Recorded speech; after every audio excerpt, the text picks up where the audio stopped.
ความนอบน้อมแด่พระรัตนตรัยอันมีพระพุทธพระธรรมพระสงฆ์เป็นสรณะที่พึ่งกราบแนบไต่ไหวสาถวายความเคารพมายังครูบาอาจารย์พระมหาเถรานุเถระตันเจ้าคณะพระสังฆาธิการพระภิกษุสามเณรเจ้าจุโตนจุองค์กุวัดวาอารามพร้อมตึงสำนักที่ผักส่งตัวเนอะเจริญปอนมายังบรรดาปอออกไม่ออกศรัทธาตันสาธุชนนักศีลนักบุญที่อยู่ตั้งบ้านตั้งจองบ่ายมากกว่ามุ้นคืนมาฟังรายการสารธรรมยามค่ำยามแรงยามบ่ายวันนี้ก็มาพบมาปะกันแถมวันหนึ่งตามปกติก็จะเป็นรายการอาจารย์พระครูอภิวัฒนวิกรมเปิดจะดำเนินรายการเนาะผู้ลมรายการก็อาจารย์พระครูสุเมธธรรมเสวีจะมาเข้ารายการในวันพุธนะสารธรรมยามบ่ายยามแรงแต่เนื่องจากว่าวันนี้อาจารย์พระครูอภิวัฒนวิกรมเปิดไปแสดงธรรมสัญจรตำบลตาวังเป้าอำเภอสันปัดตองนี่นะสถาเปิดมาเต้นเดี๋ยวก็เลยมอบไม้ถวายตุลุงเต้นไปก่อนนี่นะสถาญาโยม ก็ตุลุงก็มาเข้ารายการมันนางอู่นางจาก็ปออกสถากันไปเนาะวันนี้มามาพบกันก็เป็นวันพุธที่วันนี้วันพุธที่6แล้วก็เนาะสถา6ก็6คำ7ก็7คำ8ก็8คำโอ้พุกวันหอแล้วนะ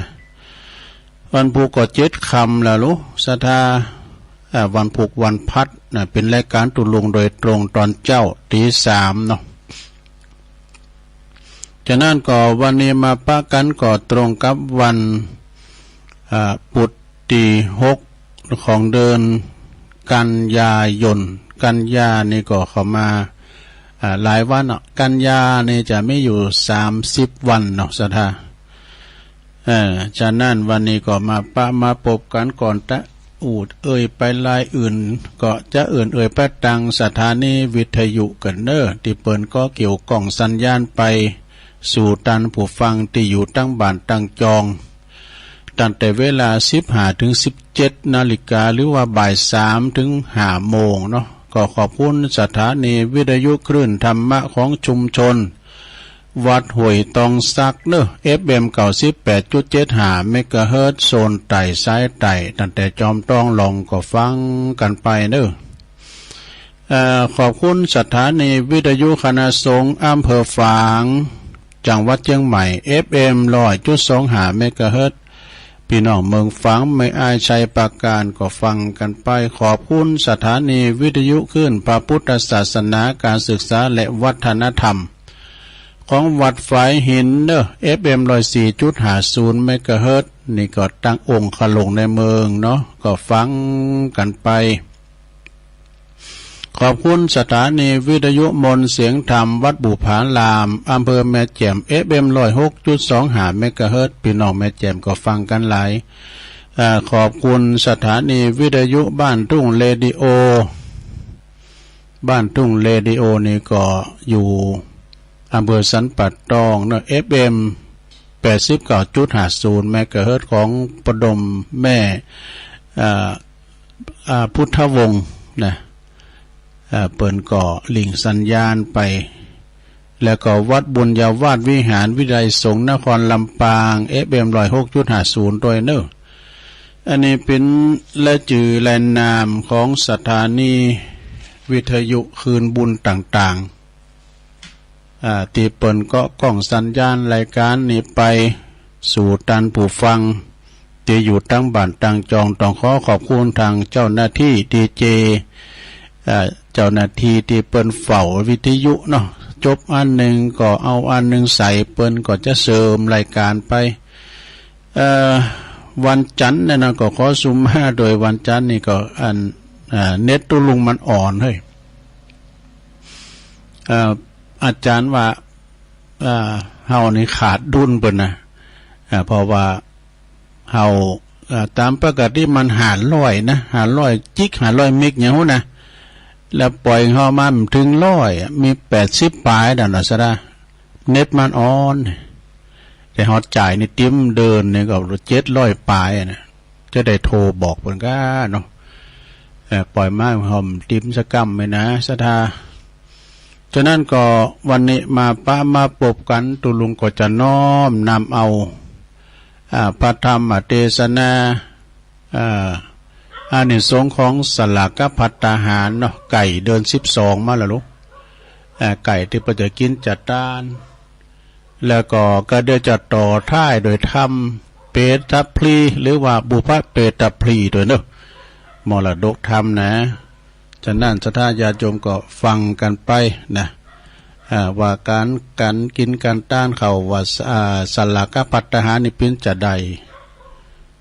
วันนี้ก็ต่างทำว่าละก็ฟังกันผ่อนเนื้อศรัทธาเนื้ออารัมภบทกำก่อนนี่ก่อนเนาะอาจจะเราถึงประวัติให้หน่อยเนาะประวัติความเป็นมามี2นัยยะเหมือนกันเนื้อศรัทธาเนาะนัยยะแรกนะก็เป็นการที่ว่าเป็นการนั้นจ้องกรรมจ้องเวรระหว่างแม่น้อยแม่หลวงว่ะแม่หลวงก็ไปคอยแม่น้อยที่มีลูกไอ้กะเอายาผสมอันนี้แห้งๆเนี่ยลูกก็แท่งไปหมดว่ะ2 เตอ3 เตอนะก็เกิดมาเป็นการจองหลังจองผานจองเวรจองกรรมกันเกิดมาเป็นแมวเกิดมาเป็นไก่เกิดมาอยู่หลายอย่างอ่ะนะไปไล่กินไก่เพิ่นก็อ่ะนะมันจองหลังจองผานกันแม่น้อยนั้นก็อันขึ้นว่ามานมาแล้วหูความรู้สึกว่าเป็นว่าอีปีนี่หวังดีกับเฮาดูมือเฮามีลูกเมื่อก่อนรักไปมานตื่น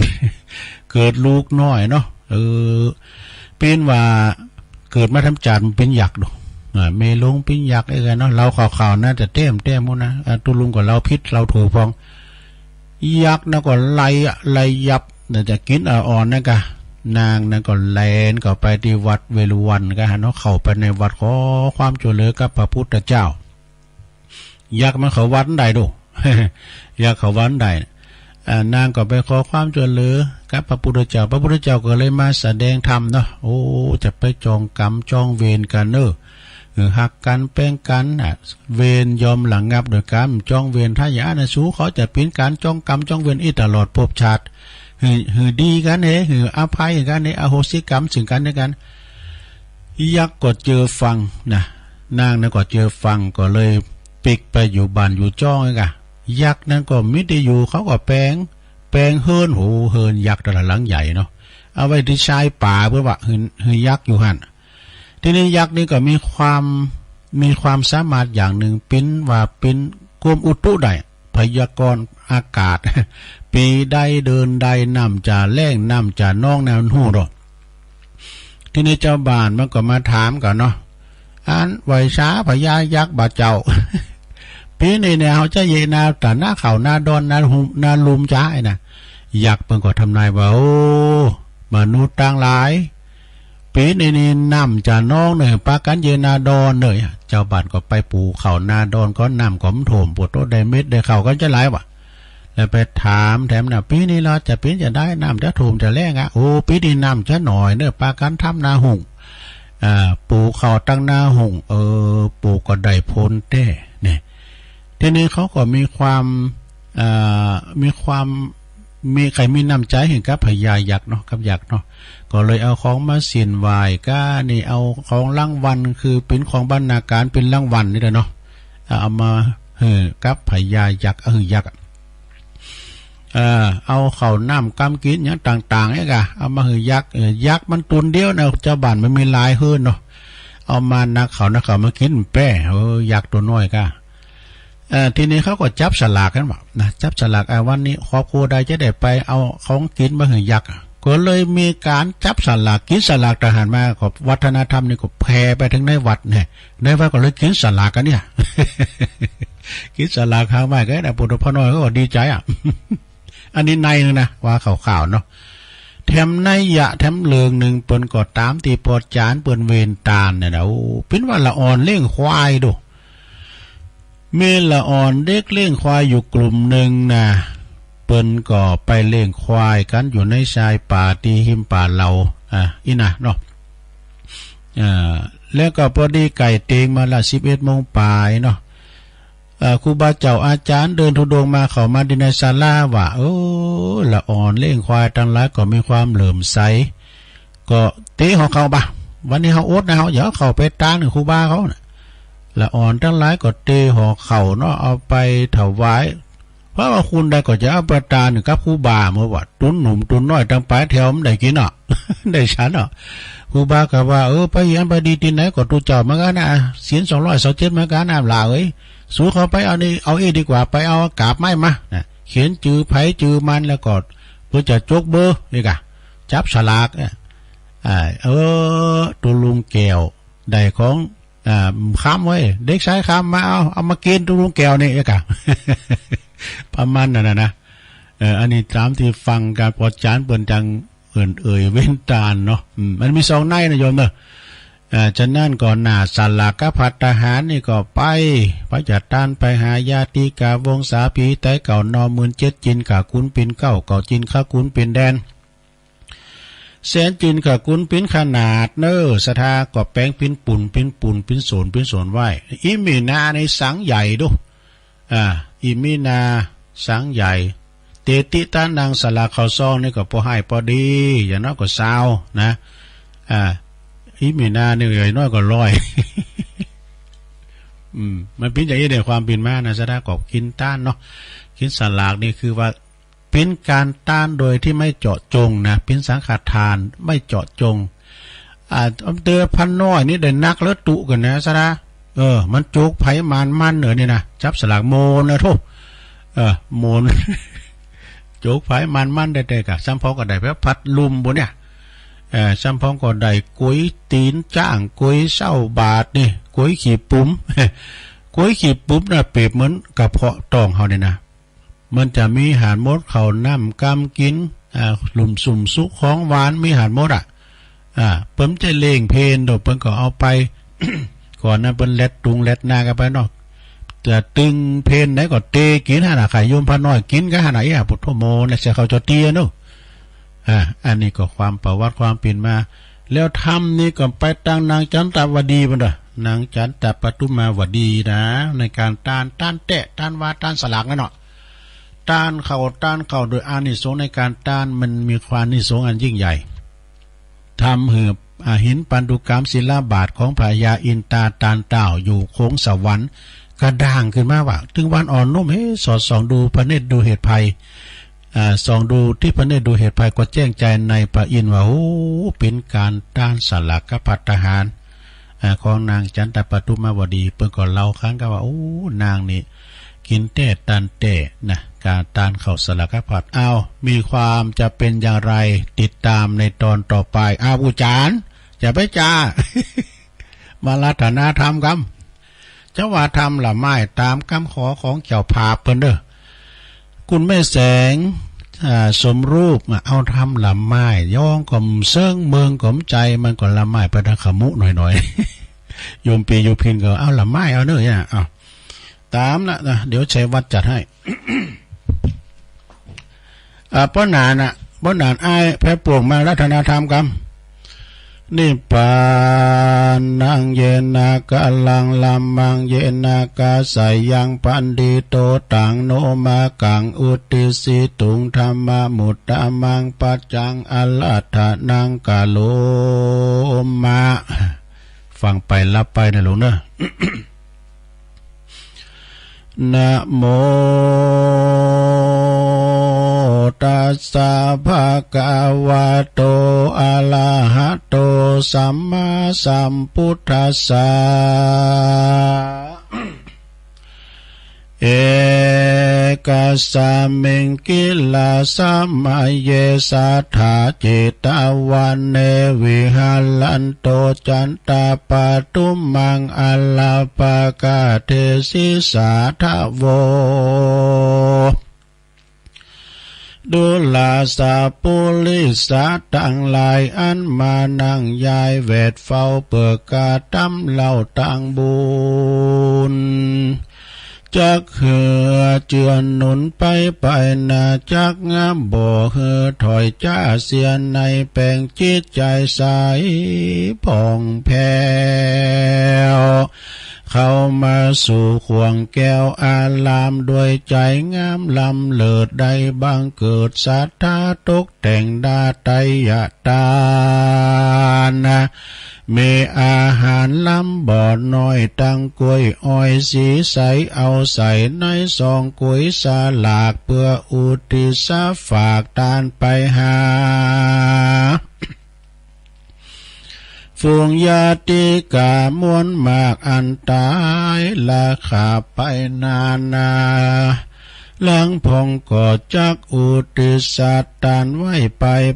นาวังเอาสวรรค์จันฟ้าเนลาปานวาอา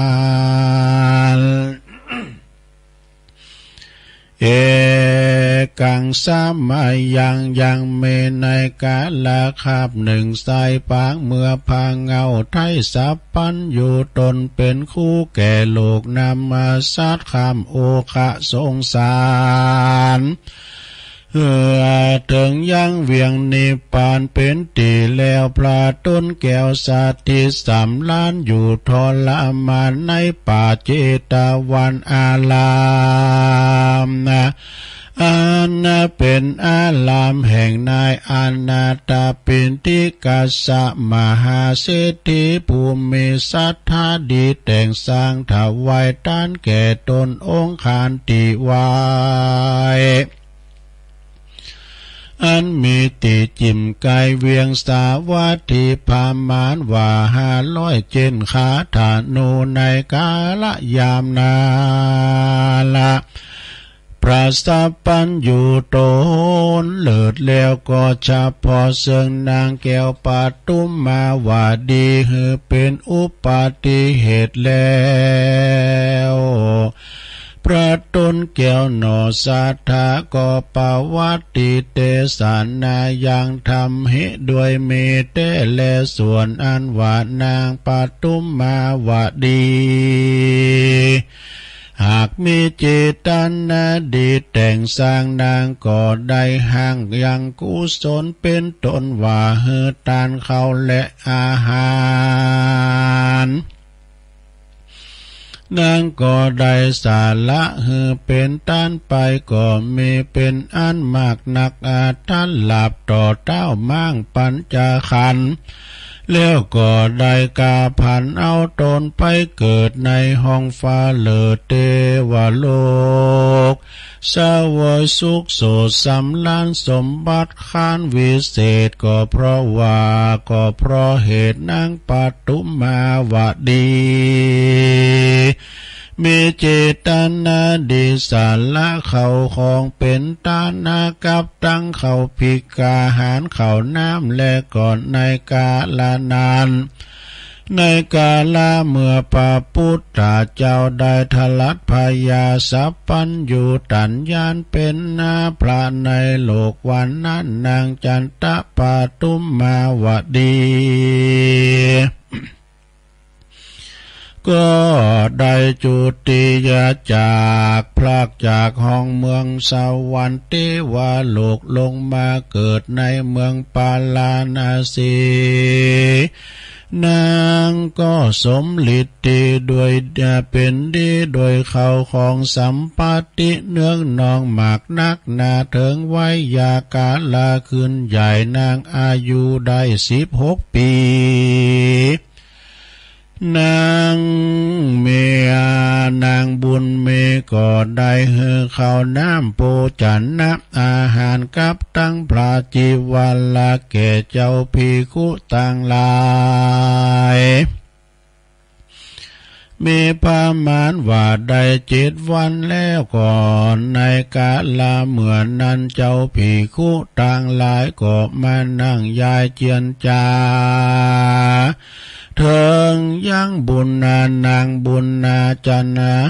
ถึงนางบุญเลืองจันตาปาตุ้มมาว่าดีหวานนางผู้นี้พระก่อไปด้วยศรัทธาว่าดูกาลาจันเจ้าตั้งหลายเฮ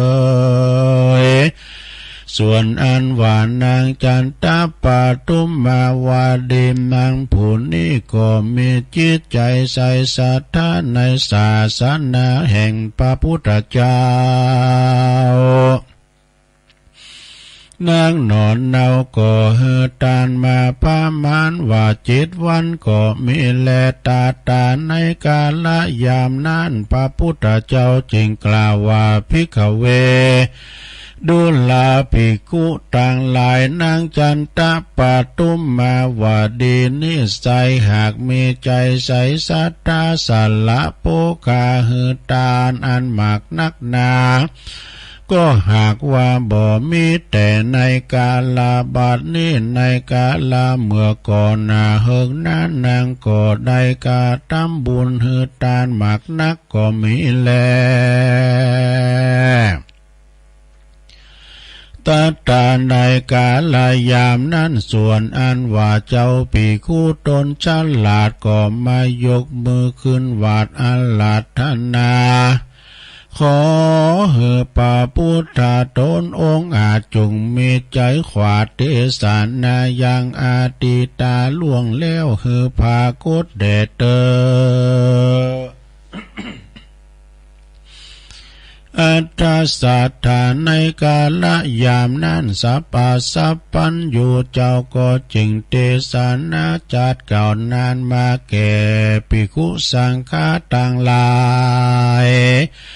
ว่าอาติเตกาเลภิกขเวปาลานาสียังพรหมตาโตนะมาลาจาธรรมเมนะรัจจังกาเลสิดังนี้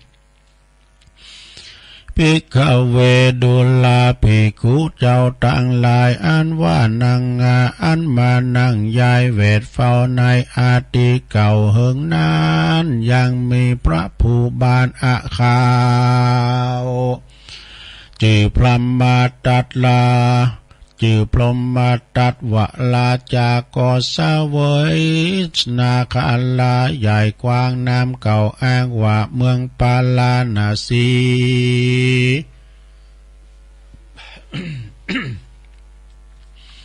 เป็นมหาราธานีเอกอางาเหตุว่าพระเจ้าจ้างอยู่สาเวยเมืองเต้าปุนเลือง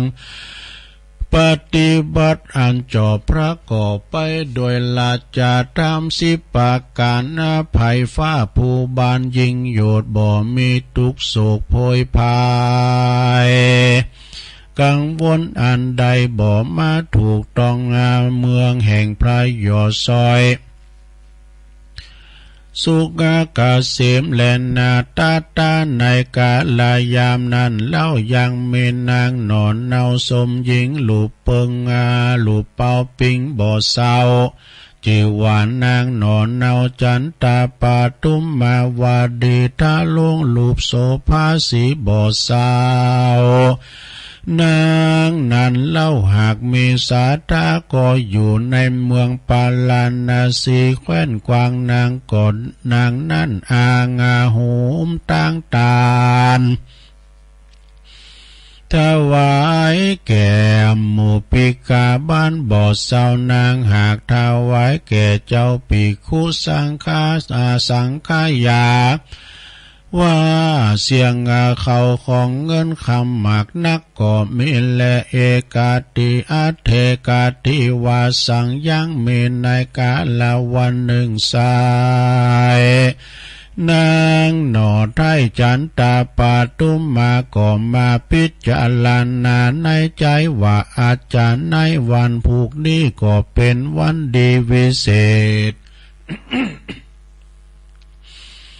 ข้าน้อยเนตจักถาวายต้านยังสาลากกาปัดแลเขาน้ำปูจันนะอาหารกับเขาสาลากเป็นต้านแก่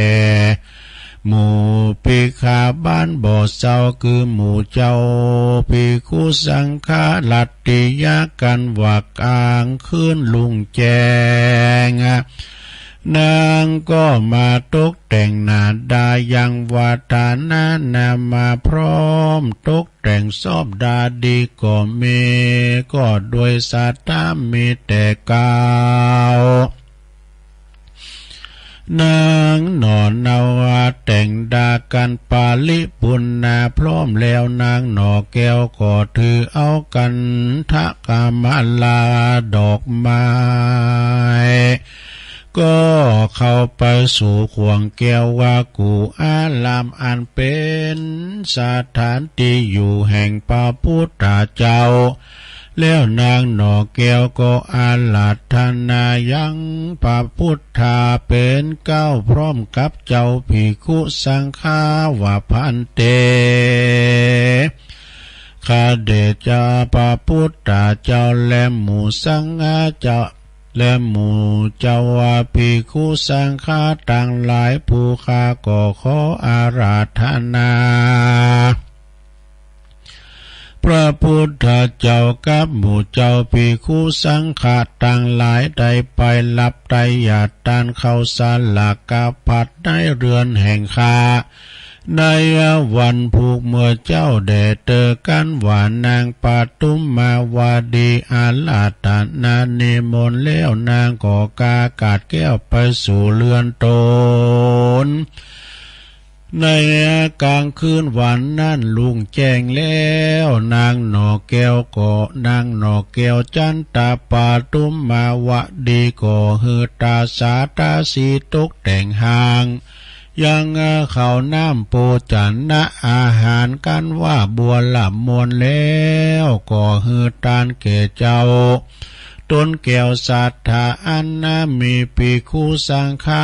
เป็นพามานว่านางก็ได้หยาดน้ำหมายตาเนื้อแผ่นดินแล้วนางก็พาฐานะด้วยสัจจกถาว่าพันเตภกวาอิมินาปุญเยนาสักกะเตวาโลกังอุปจาติยาตามีหังดังนี้พันเตกาเดเจ้ากูด้วยยาเตจะพาลาบุญอันนี้นาขอจงเป็นปัจจัย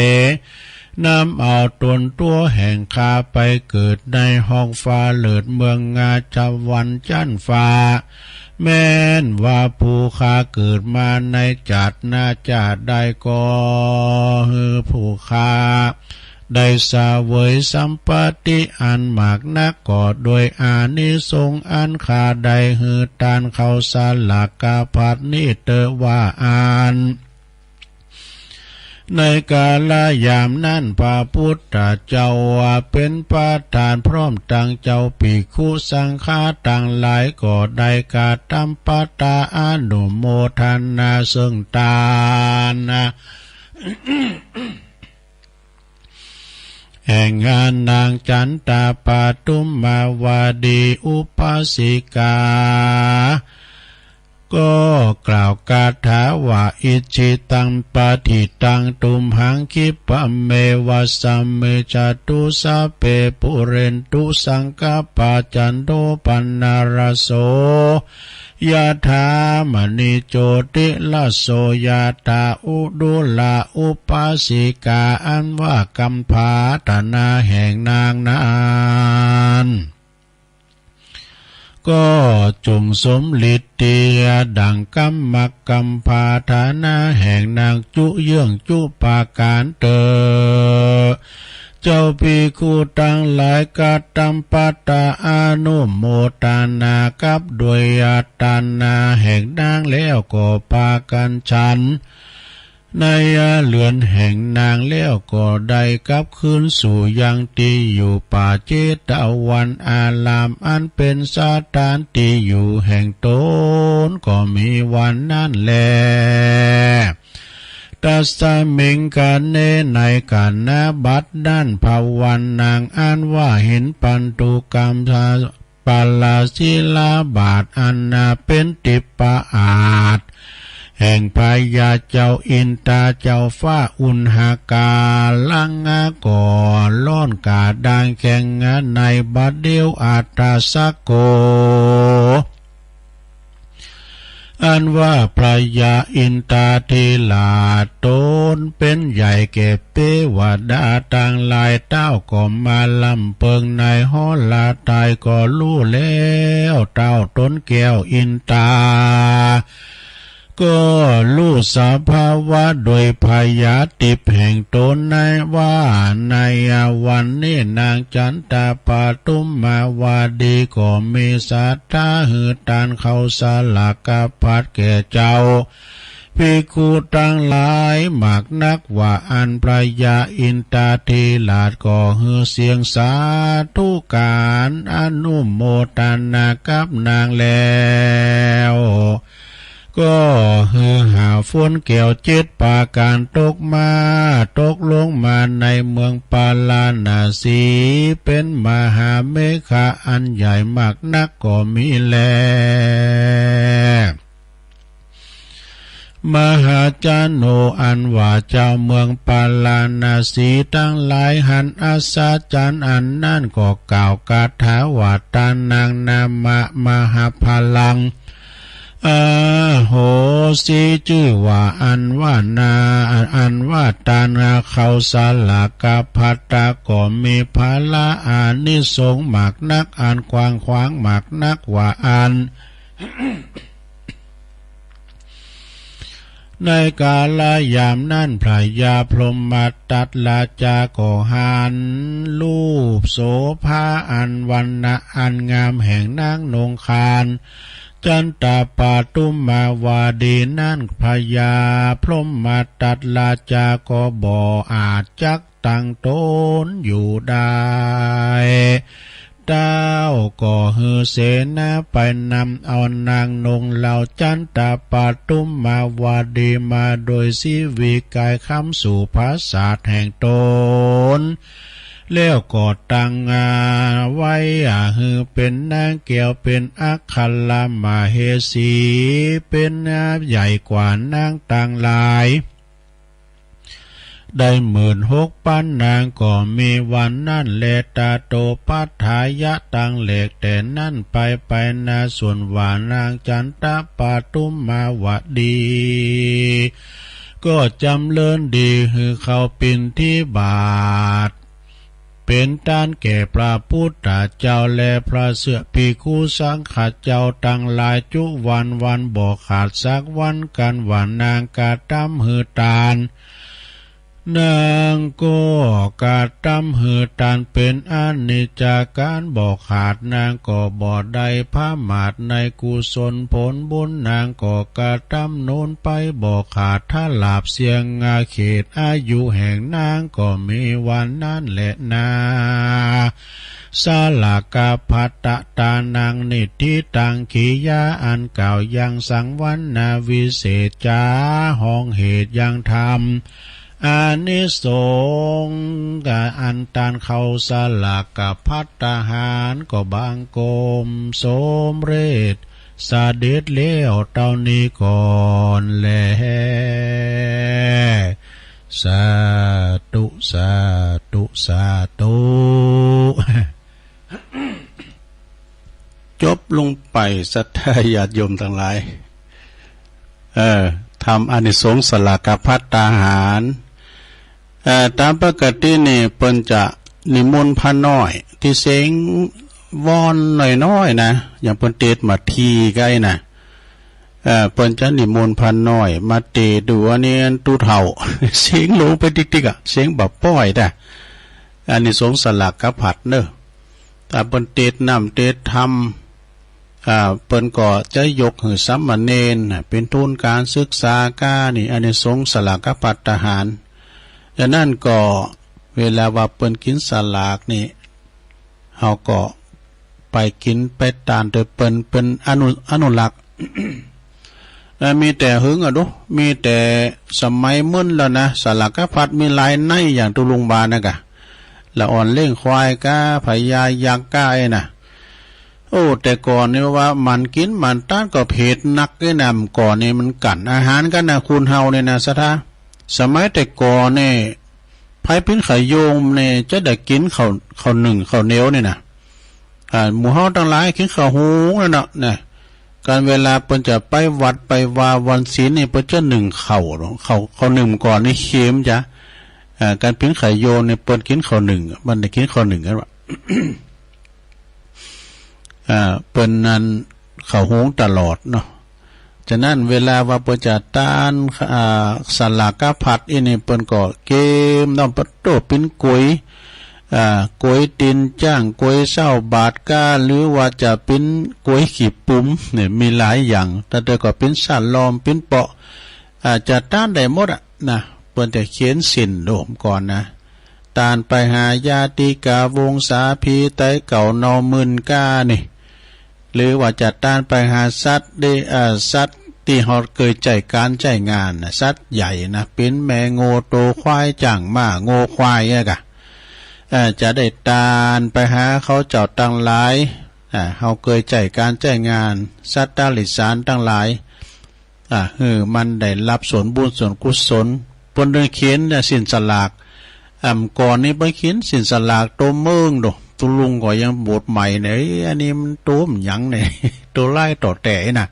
ต้องไปถามที่เปิดหูอยู่ที่ในเบอร์ใดอันนี้เป็นการตานสลากกับพัฒหารกับอุทิศตานสลากกับพัดนี่เป็นสังขตาเนี่ยไม่ได้เจาะจงแก่บุคคลใดบุคคลหนึ่งหรือว่าตุเจ้ารูปใดรูปหนึ่งนะสถาทำกลางทรงเนี่ยอย่างเป็นจกเบอร์เนี่ยจกไผ่มันแล้วก็ไผ่ได้เบอร์เนี่ยซับเตอเราเน้นน้อยเนี่ยเปิ้นใดตุ่นจัดใหญ่นะอันนี้ก็โจกของเปิ้นเนาะเป็นโจกไผ่มันน่ะเนาะเป็นสังขตานหรือว่าเจาะจงหือผู้ใดเวลาเปิ้นมาอ่านจื่ออ่านสินโอ้ก็ปันป้อนหยาดน้ำเนาะใครหันสลากใหญ่สลากโลงสลากย่อมเนาะก็ไปพอที่วัดพัทธาริปุญใจวันที่เสาเก่าก็ฮะปลายเดินเนี่ยเนาะเสาสี่ถึงเสาเก่ากับพุทธต้นหนึ่งเดียวในโลกเนาะสลากเจ้ายองเนี่ยนะไม่ซีซุกไม่สางในสุดเก้าสุดปลายแต่ว่านะเปิ้นก็จะมีปิ้นตุ่นแข่งขันกันเกินดูเนาะเป็นงานใหญ่นะงานสลากย่อมมีหันมดสัปะสะเป็ดในโคนงโคใบก็มีหันหมดนะสลากย่อม แต่ที่แน่นอนนี่ก็จะย้อนมาที่นี่กะวันที่16นี่กะศรัทธาญาติโยมทั้งหลายก็ไปกินเป็ดตาลกันตีมอนพระศรีสองเมืองในวันที่16นี่ก็มันต้องเอาไปหลายเอาไปคุณใน2 สังหรือว่ากันเฮาไม่หยังก็เอาไปปักเอาเลยตุ่นบุญนะโคสังนี่ถ้าจะลายเหมือนกันเด้อศรัทธาเปิ้นก็ว่า2ก๋วย1ตาลเข้าพระธาตุสี2เมืองแฮมก๋วยนี่ออกเบอร์นี่นะว่าจะตกตั้งใดตั้งเวงป่าเป่าหรือว่าตั้งดอยสะเก็ดน่ะหรือว่าตั้งดอยหลอ ก็ลองไปเสี่ยงโจกหอยนะซะดาเฮาก็จะไปปักกับตั้งงานประเดชพระคุณพระเทพวิสุทธิคุณเนาะอดีตเจ้าคณะอำเภอดอยสะเก็ดแล้วก็อาจารย์เจ้าคุณมหาทรัพย์อดีตเจ้าคณะอำเภอเวียงป่าเป่านะก็ไปปักน้ำ2 ตุ่นไปให้ไปหอมกันโคกินโคตานก็เอาไปสดายาโยมตุเจ้าถึง100ปลายเกือบ200นะตีดอยนางแก้วเนวันที่16นะก็ใกล้มาถึงก็ติดหน้าเนี่ยเนาะเสาหน้าเนี่ยกะสดาเนี่ยมันจะพุกมือนี่นะหน้าในปุ่นเด้ออันนี้ก็ทางคณะสงฆ์เฮาเนาะถึง2 อำเภอถึง2 จังหวัดเจียงใหม่เจียงไฮ้จัดต้านหาญาติกาวงศาปิ้นปอปิ้นแม่ปิ้นปีปิ้นน้องเจ้ากรรมนายเวรหรือว่าจัดต้านไปหานายกวงนายลาวนางแก้ว เพิ่นก็บอกไว้ดูนะก็เชิญกันได้เนอะไปกินเป็ดตาลโฮมกินโฮมตานกันในอานิสงส์ในการตานสลากภัตตาหารปิ้นตานอันยิ่งใหญ่เนาะสตาตานโดยไม่เจาะจงโดยที่มันเจาะจงนะว่าจะตกตั้งใดจะตกตีในตั้งใดนะ11 ตุลาบุกบุญวัดพระพุทธบาทตากผ้าเนอะเพิ่นก็จะสลากภัตนี่ก็งานใหญ่เหมือนกันนะ อันนี้ก็เป็นข่าวสารงานบุญแซมมาให้หน่อยเนาะ เอ่อต่อไปนี่สดาญาโยมที่ตุลุงว่าจะเตทำเปตะปลีทำนี่น่ะเอาไว้วันใหม่เนาะสดาเพราะว่าเวลามันจะบาป้อยนะสดาแต่ประเดี๋ยวนี้ก็เดี๋ยวตุลุงก็จะเสกวัดเสกตังลายสักหน่อยเนาะก่อนที่จะยอบอย่างพักเบรกนี่ก็มีโยมผ่องสีแก้วฟั่นจากปุณณสันกำแพงปีไอบรรจงกันทะวงศ์ปีไอไตโหจากนำดิบเนอเนฟังตลอดในเมตตาธรรมอาจารย์พระครูสุทัศน์เนอวัดนางแลไหวสานะครับเด้อคุณแม่จงดีเชื้อกันทาเปิ้นอยู่ปุ้นเมืองฝางเนาะโอ้ครูบาดอยเนอในเมตตาหลวงปู่หือกำลังใจตุลูกตุหลานไหวสาหลวงปู่นะครับเนอหลวงปู่ก็มีโอ้มีเรียกว่าเปิ้นมีคุณูปการนะเปิ้นปิงเก้าเป็นการแถมถันแถมตุนนึงนะการเกิดการสร้างดอยนางแก้วเนี่ยนะหลวงปู่นี่เปิ้นก็จะมาอันน่ะเนาะหลวงปู่ครูบาดอยเนอวัดจอมพอเนาะคุณแม่ยายจันเรือนใสต่อตักมาตันลายโยมแม่ครูเกษณีด้วยเด้อคุณแม่กันดาศรีเนตรฟังตุลุงอยู่ชัดเจนดีขอบคุณเนนวลนิชาวชาติฟังอยู่ยงยุทธมณีวันฟังจากปุ้นบ้านบ่อแห้วลำปางบุญนะคุณแม่สิรินทิพย์บุญเลิศอันนี้ฟังจากลำปุ้นกรุงเทพกทมบุญนะแล้วก็แม่ครูเพลินพิษทิพย์พลึกจากบ้านแป้นอำเภอเมืองหลับปูนแม่ครูฟังอยู่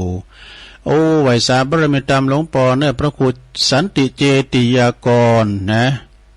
วัดเกตการลามไหวสาเนอเนี่ยครูบาอาจารย์ประกอบฟังนะแม่ชีแม่ชีกันธนีสายยะอันนี้ฟังจากประเทศอินเดียบุญเนอะเพิ่นฟังได้อยู่แม่เดือนเพ็ญทิมวางน้องหานำบ่อลงเด้อฟังอยู่แม่ครูทองคำที่วงคำเสาหินสีโบบานนะนวลสิริหินเขียวก็ฟังตุลุงอยู่เจ้าแล้วก็โยมยุพินหอมอลาปีน้อยเปิ้นฟังอยู่ตีแม่โยก็ชัดเจนดีเนอะวรดรอันนี้สลักพัฒเจอกันครับโอ้วรดรเปิ้นก็จะไปเนอะเปิ้นอยู่บ้านดอยน้อยพัฒนาหนองหานสันทรายเนอะปากันที่ดอยนางแก้วยายมาฟังอยู่มนฤดีแม่มนเนื่อจากดงหาดนากันเนาะฟังอยู่แม่สมพัดนี่เป็นอยู่แม่ย่อยสันทรายเนอะโอ้วัดมนทาทิพย์ตัวปีวันใหม่ฟังอยู่อันนี้ก่อนชายน้อยอันนี้น้องล่องหนึ่งเนอะฟังกันอยู่เนาะต้องขอบคุณที่เพิ่นฟังกันมาตอนนี้พักเบรกก็เหลือ10 นาทีจะล่องเซ็กคืนพอเนอสดาจะโทรมาก็โทรมาได้เนาะแจ้งผลการรับฟังฝนตกก้ำจังกะก็ลองทักทายมากลางวีกลางวันนี่ก็ป้อนหลายวันพุกเจ้านี่ก็ตุลุงก็มาเหมือนเดิมเนอตั้งแต่ตี 3ตื่นเจ้าก็ฟังเพลงบักเก่าเพลงโบราณไปปู่ในวันพัดก็วันหอแล้วเนาะวันหอแล้วก็วันที่7ก็7 คำวันที่8ก็8 คำเนาะสดาเนาะสายแหลกมาเลยเจริญปอนมาจากการเจ้าตัวลุงยายพรล่องบัวแดงเนาะเขาไม่ได้เปิดห้องพี่เทนเนอร์อันตรายพี่เทมต้องฟังเตือนเนอเจริญปอนแกไม่ใส่จ้าคุณลุงแม่สีทอนเนาะอันนี้น้องชัยประการโอ้ขอจุ่มยินดีจ้าพระเจดีย์นะโมทนาเนาะพระบาทอุดมขอบคุณเด้อ0899555656เจริญปอนศาลเจ้าตัวลุงแม่ติ๋มอุโมงค์เนออันนี้อุโมงค์เนาะแม่ติ๋มอุโมงค์ปูนได้น้อยฝนตกก็เดี๋ยวนี้ก็ลังคืมเนอะ แต่เที่ยวโทษเหมือนเพื่อนเอาใส่ถังมาโทษมันขึ้นแล้วนี่ตกหลายเนอะตอนนี้นี่ตกหลายนี่จ้าดีแม่เนอะเจ้าโดยน้อยอันย้อนท่านสีตรงเมืองก็จะไปอยู่เนอะไปกับไปกินใบตาลเนอะไปเอาไป2 กล้วยเอาแล้ว2 กล้วยต้านละแล้วแต่ปัจจัยก็แล้วแต่เนาะเจริญปอนเจ้าภาษาเจ้าตุลุงพุทธนิมิตเนอะไปเจ้ามันตรงนะแม่มนนะพี่เจ้าฟังอยู่เนอะแม่มนลืดดีเป็นกำลังใจให้ตุลุงเนอะเจ้าคนดีเนาะฟังชัดเจนดีเจ้าเดี๋ยวยินดีหลายๆเนี่ยแม่มนเนอะพุทธนิมิตเสียงฟังชัดเจนอย่างดีเจ้าเดี๋ยวสาธุก็วันที่23ก็ตุลุงก็จะได้ไปช่วยงานหลวงพ่ออยู่ที่วัดพุทธนิมิตนะ22อ่ะนะ22กันยายนเจริญปอนเจ้าไว้สักเจ้าท่านนึงแม่จันทร์ศรีล่ะฟังชัดเจนดีอยู่แน่แม่จันทร์ศรีสุขากำวันก็ชัดเจนเนาะวัดพระบาทอุดมต้นเปลี่ยนชื่อเป็นวัดพระพุทธบาทอุดมนี่แน่แม่น่ะเพิ่นได้รับชื่อใหม่แล้วเนี่ยตาละเนาะวัดพระพุทธบาทอุดมน้ำบ่อสาวยินดีแม่เนอเจ้าไว้สัตว์เจ้ามึงฝางก็มาละใส่ประการก็มาละเจริญปอนเจ้าไว้สัตว์เจ้าตุลุงแม่สมภัสเจ้าฟังอยู่เจ้าอันนี้แม่ยกทำนี่มันแบบยาวหน่อยจ้ะบ่ยาวเจ้ามันทำกับม่วนดีคนโต๊ะปัจจุบันกับม่วนอันนี้คือละตกวันนี้มันตกกลางวันน้ำเดือนวันนี้กลางวันนี้ตกหนักขนาดนี้จุ่มเย็นกับจุ่มเย็นเรียนเลยเจ้าเจ้ากำลังใจนะเจ้ายินดี0899555656เจริญปอแม่ตาเจ้าตุลุงอันนี้แม่สาวราแม่สาวราเจ้ามันแม่เตื้อสอนได้เจ้าบ้านมาตอน3 โมงเลยเจ้าตุลุงบรรยากาศมาแหละเจ้าคนโต๊ะตลอดเจ้าแต่โต๊ะบรรณาเจ้าตอนนี้ตุ๊กเจ้าฟังตุลุงอยู่นะเจ้าอนุโมทนาเจ้าไว้จ่าเจ้าตุลุงก็มาได้อยู่366เจริญปอนเจ้ากลับมาจ่าเจ้าตุลุงแม่ปราณีคนเก่าคนเดิมเจ้ามอแม่เมาขี้เล็กฝางแว่นบัดตกไม่ฝนนะมันตกหลายเตือละโลหันอ่ะเจ้าเปลี่ยนกันเนาะมันเปลี่ยนกันขอบคุณอย่าฟังเจ้ากำลังใจสู้เด้อขอบคุณแม่ปานีเด้อเจ้าเจริญปอนพรทำไมแล้วไม่ต้องขอพรแล้วหลวงพ่อกฤษไว้สาอนมัสการครับโชคดีเยอะขนาดคุณมาอยู่พระอุรยานปางโม่เนาะฝนตกไหมหลวงพ่อตอนโน้นอ่ะไม่ตกฮะแต่ปอแปะนั่นน่ะมันตกไม่เป็นหานะตอนนี้มันก็ตกมาเยอะหน่อยเมื่อคืนแล้วเนี่ยถ้าอ่อนไปมันก็ยันมาอีกอ่ะตกมาวันที่7ถึงวันที่7เนาะครับถึงวันที่7ประเมินขอถวายความเคารพหลวงพ่อหลุดไปละเจริญปอนต้องได้จ้ะจ้าพระบาทเจ้าฟังเด้อหวนดีเนาะพระบาทอะพระถูกเจ้าแม่ยังก่อเจ้าฮะแม่เปียเจ้าแม่ปีอะเปียปดยอมโทแม่เปียเนาะพระบาทโฮเซอร์พระบาทโฮเซอร์จอมต้องกันเนาะเจ้าจอมต้องเจ้ายินดีแม่เด้อบุญรักษาเด้อสาธุโอ้แมลงนี่ทรายขึ้นเนาะเปิ้นไปไหนกันกันหาเนาะเจริญปอนไม่เสร็จเจ้าตุลุงแม่อยู่ตั้งได้แม่หยังไม่แก่เจ้าไม่แก่บนนาไม่แดงเจ้าไม่แดงกะเจ้าเป็นกำลังใจเด้อบ้านบนนาเนาะแม่เนาะเจ้าบนนาแต่กะ แม่แจ่มเจ้าอันโอ้ไม่เอาประกันน่ะไอ้เด็กเต้นแล้วหรอแม่แจ่มฟุตบอลก็ได้แม่แจ่มเนาะเอาเยี่ยมแม่แดงแม่แจ่มบนนาบ้านบนนาเจริญปอนไว้สาเจ้าตุลุงโอ้เทวดามีหนักดูแม่นี่ตั้งได้แม่หยังน่ะแม่อภัยไม่คือดอยสะเก็ดเจ้าโอ้แม่อภัยเนาะแม่คือดอยสะเก็ดคลองลาดนะแม่เนาะกองกะเจ้าคลองลาดเจ้ากองลาด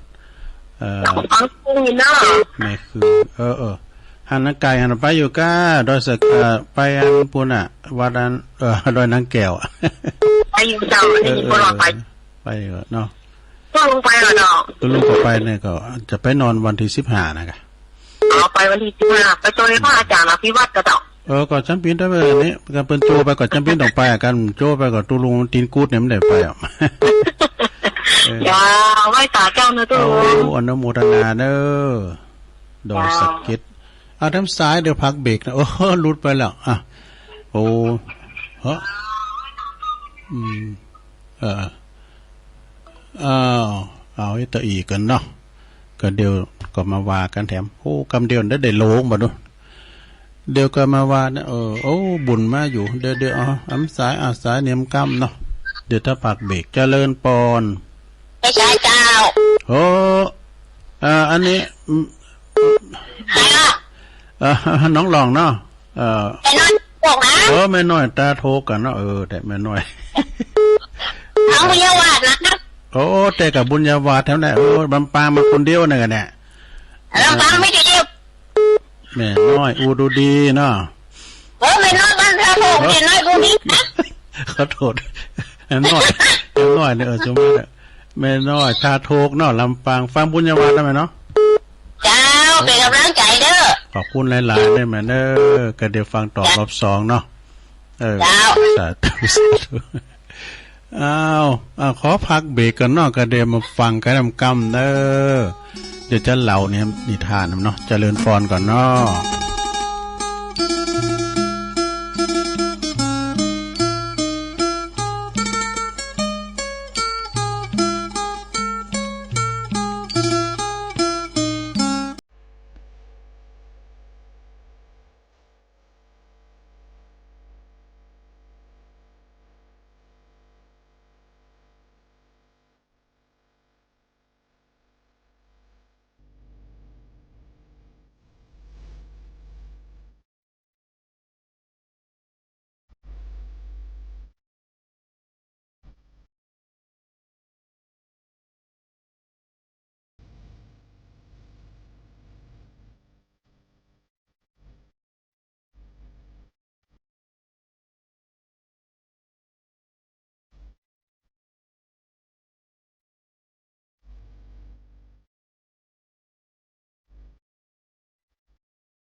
ศรัทธาญาติโยมทั้งหลายมาพบมาปะกันในช่วงที่สองนะในรายการสารธรรมยามแลงซึ่งก็อาตมาภาพตุลุงได้มานางอู่นางจ้าก็ปออกศรัทธาโดยได้รับฉันทานุญาตจากอาจารย์พระครูอภิวัฒนวิกรมผู้อำนวยการคืนสีขาวเฮาเปิ้นไปแสดงธรรมปุ้นธรรมะสัญจรที่ในเขตตำบลท่าวังพร้าวบัดมาปิ้งมาบัดตันก็เลยตัวลุงบริหารเวลาไปก่อนเนาะเปิดบ่ให้ศรัทธาได้งอมได้เงากันไปตามปกติในวันนี้นี่พูดตู้แฟนคลับรายการนักกำแล้วเพราะว่าเป็นการถามตอบประกอบการตอบปัญหานี่โดยในเมตตาบารมีธรรมอาจารย์ท่านพระครูสมเมธธรรมเสวีจะว่าไปแล้วก็เป็นพระมหาเถระผู้ใหญ่ในอำเภอดอยหล่อของเฮานะซึ่งเป็นพระศึกษามาหนักซะนะเป็นพระหูสูตรแถมทันหนึ่งเด้อตอบปัญหาศรัทธาญาติโยมเกี่ยวกับดังในพระไตรปิฎกต่างๆเนี่ยศรัทธาเนาะแต่ว่าถ้าว่าท่านพระครูอภิวัตไม่อยู่เปิ้นก็บ่สามารถที่จะมาได้นะความจริงปรากฏจะวางอยู่นะเนาะเอาไว้ปุดหน้าเด้อปุดนี่ก็ตัวลุงเตนไปก่อนศรัทธาวันพุกนี่ตอนเจ้านี่ก็จะว่าธรรมมีศรัทธาเจ้าภาพก็คุณพ่ออุดมแม่เทียมวันพุทธวงศ์เจ้าของสถานีวิทยุบ้านทุ่งเรดิโอนะที่เปิดรับสัญญาณบันป่าซักนี่นะสันปัดตองนี่แล้วก็คุณแม่อมราวงแหวนเปิ้นอยู่ปูนนะแม่อยู่ก็พนอนค้อนโมงปุ่นตำปุ่นนะแล้วก็พร้อมกับปออ้ายยานะเนี่ยฟังอยู่ก็ปออ้ายยานะนี่เปิ้นอยู่ปุ้นบ้านตาดเหมยตำบลเทพเสด็จอำเภอดอยสะเก็ดเปิ้นว่าฟังถึงวันเอาเม่งมาตานให้ตุลุง2 กำ กันติดวันนั้นเปิ้นมาแอวที่วัดพระธาตุดอยน้อยกับคุณแม่แฮมคุณหนึ่งแล้วก็ลูกเต่าเปิ้นมาไปไหว้พระธาตุเนาะก่อมพุกเนื้อจะเตธรรมนะเจ้าภาพตีลุงน้ำไปวันนั้นก็ได้ไปชันเพลเนาะตีวัดปากทางเจริญโดยแม่จันเลื่อนใสนิมนต์มาก็มีหลายทันเนอะที่เปิ้นมาถวายเพลคุณพ่อสะอิ่งคุณแม่สาครพลกลางเปิ้นอยู่ปุ้นไหลเกี่ยวดอยแดนบุญนะแม่จันเลื่อนใสแม่เดือนเพ็ญทิมหว่างแม่อมลาวงแหวนแม่อมลาก็เอาโซลาเซลล์มาตานตัวแล้วก็ปอตานต้นแก้วปวดโตปนเอารถเก๋งมาหับตุลุงกันเนี่ยตุลุงก็ไม่รถฮือนอได้ไปไม่ได้ไปชันเนี่ยใกล้นะปอตานก็โทรขึ้นมาแล้วรออยู่ฮั่นเดี๋ยวผมจะไปหับไปเนี่ยปอตานมาหับไปนะกำปีก็ปีกโดยพระครูสุเมธก็ครูบาอาจารย์ก็หลายอยู่พระครูสุเมธท่านอาจารย์เชื้อตัวปีวันใหม่เขาท่านอาจารย์อ้วนตัวปีสมโพธิเขาเนี่ยก็หลายตุนอยู่ก็ขอขอบคุณเด้อ ถวายปัตตหารเพลมีอันเตอหนึ่งเปิ้นมาหนิมูลเมื่อกันนะเปิ้นจะไปถวายเพลที่วัดปากตั้งแกเลยเนี่ยตัวลุงกับลุงดอยไม่ได้ไม่โหลดเนาะที่คือยอดเตี้ยวไป กบไก่ ก็เลยยกโซ่ได้ไปหลายเมื่ออันนั้นนะแต่อันนี้ปอตานเปิ้นมีน้ำใจแล้วขึ้นมาจะมาได้เนี่ยเอาพักกาดพักคันหน้าพองเอาหนอตุ่ม ก็เอาติดไม้ติดมือมันขอขอบคุณเนอะปออุดมพุทธวงศ์ก็น้อยหนาดูเอา12เดินมาทำ3-4 หัวปีพักละตัวเรียบร้อยพูดเนอะผู้จะเตะทำเหมือนเนอะพอเขาติดหน้ามานะเอาแล้วศรัทธาญาติโยมนะแต่เจ้านี่ขอบคุณเนอะสายกระเดือเขาก็โทนสายกำเดียวเอาเนาะโอ้สายกืนหรอวันนี้นะสายกืนแดดเปิ่นฝุ่นตกปะทำได้ไปไหนก็หาเนาะเดี๋ยวไปโทรมาเด้อจะอ่านในไลน์ก่อนพุทธิธรรมคนเดิมเนี่ยเปิ้นส่งมาในหน้าสนใจเนอะพระพุทธศาสนาของเฮาเนี่ยเปิ้นสอนนะสอนเรื่องกรรมเรื่องเวรกรรมสังหลายอย่างอันนี้ท่านด็อกเตอร์นะ นราวดีท่านดร.นราวดีนี่เปิดนั้นเขียนมาเนาะนามสกุลแสงรัตนกุลอายุบน85 ปีแล้วครับท่านส่งมาให้อ่านแน่ถ้าบ่อ่านเนี่ยจะเสียใจดูว่าเปิ้นก็ว่าอย่าไปวิตกกับสิ่งที่ผ่านมาความพ่ายแพ้หรือว่าความผิดหวังความสุขหรือว่าความตุกข์เพราะว่าหากชีวิตมนุษย์จะเลียบง่ายนะจะเลียบง่ายนี่ก็คงกับว่าเริ่มต้นโดยการร้องไห้เมื่อแลกเกิดลอกนะคุณเฮาเกิดมาพร้อมกับเสียงร้องไห้ของคุณเนี่ยตัวเองเนี่ยแต่เมื่อตายไปก็ได้ยินเสียงร้องไห้ของผู้อื่นในช่วงเวลาระหว่าง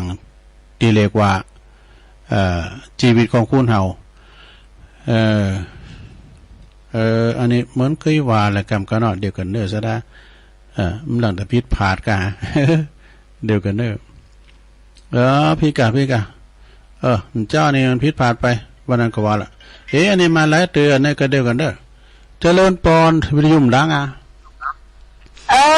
ลโหลเจริญพรแม่เจ้าลงมาตั้งใจลงยองแม่น่ะตัวลงยองอย่าพี่อุ้ยนี่นะแม่อยู่ไหน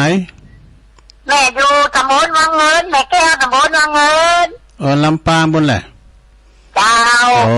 แม่ก็ฟังอยู่เนาะโทรหาปนั่นน่ะมันมาตันเขามาตันเลยตันแล้วก็เด้อว่าลุงยองวันนั้นแม่แก้วไปบ้านนั้นจนตองแล้วมีคนเฒ่าคนหนึ่งคนว่าตัวฟังว่าตัวลุงน้องก็อันไปหันจัวเป็นน่ะเป็นอ้วนนี่นะว่าขอบคุณหลายเนอะว่าอันฟังเป็นประจำแล้วชามุดนี่เป็นปึกแล้วเบอร์โทรน่ะเป็นปึกแล้วนี่ฟังกูตุ้นโกงเนาะรถกูตุ้นกูอ๋อฟังบางวันน่ะ3 โมงแล้วฟังละแม่ยังก่อนเนี่ยแม่ยังก่อนแม่แก้วแม่แก้วเนาะแม่แก้วสมมุติน้องเงินนะแม่ว่าก็อันจากโทรไปจัดมาลาลุงยังอันก็เดี๋ยวก่อนถ้าฟังกันได้ไหมเดี๋ยวลุงอ่านนี่ก่อนเนาะเจ้าเดี๋ยวลุงฟังจะเป็นก่อนสาธุแม่แก้ววังมนนี่วะ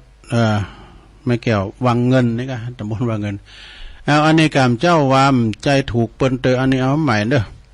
เปิ้นว่าฝรั่งนี่นะเปิ้นหู้จริงแล้วเขียนสรุปคำสอน20 อย่างของทางพระพุทธศาสนาของเฮานี่นะ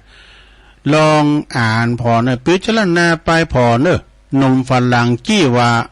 ศาสนาพุทธของเฮานี่เป็นคำสอนทั้ง20 อย่างที่บ่สามารถปะได้ในศาสนาอื่นโน่อันนี้นะข้อที่1เพราะว่าพระพุทธศาสนาเนี่ยจือว่าโลกนี้ประกอบขึ้นจากธาตุทั้ง4ดินน้ำไฟลมเนี่ยประกอบกันขึ้นมา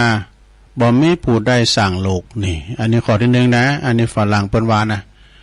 ข้อที่2พระพุทธศาสนาบ่ใจระบบความเจอที่จะใจกรรมว่าบ่ยุบอันนี้มันยังพุ่นน่ะทรัพย์เพราะทรัพย์นี่หมายถึงต้องมีความเจอในพระเจ้าผู้สร้างโลกนี่นะข้อที่3เลย3นี่จุดหมายปลายทางของพระพุทธศาสนาคือละกิเลสได้ทั้งหมดหลุดพ้นจากการเวียนว่ายตายเกิดหรือวัฏจักรวัฏสงสารปัจจัยแค่ว่าบอกว่าปัจจัยไปแค่ไปเกิดบนสวรรค์เท่านั้นนะไปนิพพานก็ได้นะข้อที่4พระพุทธเจ้าปัจจัยผู้ปลดปล่อยสัมภสัตว์หือหลอดสัมภสัตว์ต้องช่วยตัวเองอัตโนนาโถเปิดลุดพ้นจากกิเลสแล้วก็สังวัฏสงสารเนอะเนี่ยช่วยตัวเองก่อนก็ช่วยผู้อื่นนี่นะเนาะข้อที่5ในลงเนอะความสัมพันธ์ระหว่างพระพุทธเจ้าและสาวกคือครูผู้สอนและลูกศิษย์ปัจจัยตัวแทนพระเจ้าหรือว่าเป็นทาสผู้ที่รับใช้นะเป็นก็คือหมายความว่าเป็นพุทธสาวกของพระพุทธเจ้า ข้อที่6นี่พระพุทธเจ้านี่บอกเกยเหือสาวกใจนะความเจอโดยปราศจากปัญญามานับถือตรงข้ามสอนทรงสอนหือใจปัญญาเด้อใจปัญญาพิจารณาคำสอนก่อนที่จะเจอนะแล้วก็หันจริงโดยตนเองแล้วก็ผู้เป็นสาวกของพระพุทธเจ้าต้องนำคำสอนนี้ไปประพฤติปฏิบัติเปิดลุดพ้นโดยตนเองนะบ่มีไผจวยทำหือลุดพ้นได้จากการเว้นไหวแต่เกิดได้นอกจากคำแนะนำที่ต่างหือถูกต้องหือเท่านั้นนี่นะสาระต่อไปข้อที่7นะลงนะคำสอนพระพุทธเจ้าเป็นสัจธรรมประจำโลกนะตีปินและประวัติปินและมีอยู่แล้วพระพุทธเจ้าทรงเป็นแต่เพียงผู้ค้นพบเท่านั้นพระองค์บัจจัยปินคุณสั่งคำสอนขึ้นมาเนี่ยเปิ้นปฏิบัติถึงหันเนี่ยข้อที่8นรกในพระพุทธศาสนาบัจจัยสถานที่กักขังสัตว์อย่างนิรันดร์เด้อบุคคลทำบาปแล้วก็ต้องไปเกิดนรกเมื่อพ้นจากกรรมแล้วก็ต้องมามีก็สามารถกลับมาเกิดในภพที่ดีกว่าได้อยู่แล้วก็สัตว์ที่ได้ไปบังเกิดได้ไปเกิดในภพอื่นๆบ่ว่าจะเป็นภพเทวดาภพมนุษย์ภพเปรตภพเปรตวิสัยภพสัตว์ลิสานก็สามารถเวนกลับมาเกิดในนรกได้อีกเช่นกันนี่ อันนี้ฝรั่งนะเปิ้นนั้นเขียนมานะแล้วข้อที่9พระพุทธศาสนาบ่ได้สอนแนวคิดเรื่องบาปติดโตเหมือนศาสนาเทวนิยมสอนแต่สอนเรื่องนะเพราะว่าสอนแต่เรื่องกฎแห่งกรรมเด้อนะไผทำดีย่อมได้ดีทำชั่วย่อมได้ชั่วปลูกพืชเช่นไรย่อมได้ผลเช่นนั้นมีทั้งกรรมขาวมีทั้งกรรมดำและไม่ดำไม่ขาวแน่อันนี้นะข้อที่10เราลง ข้อที่10นี่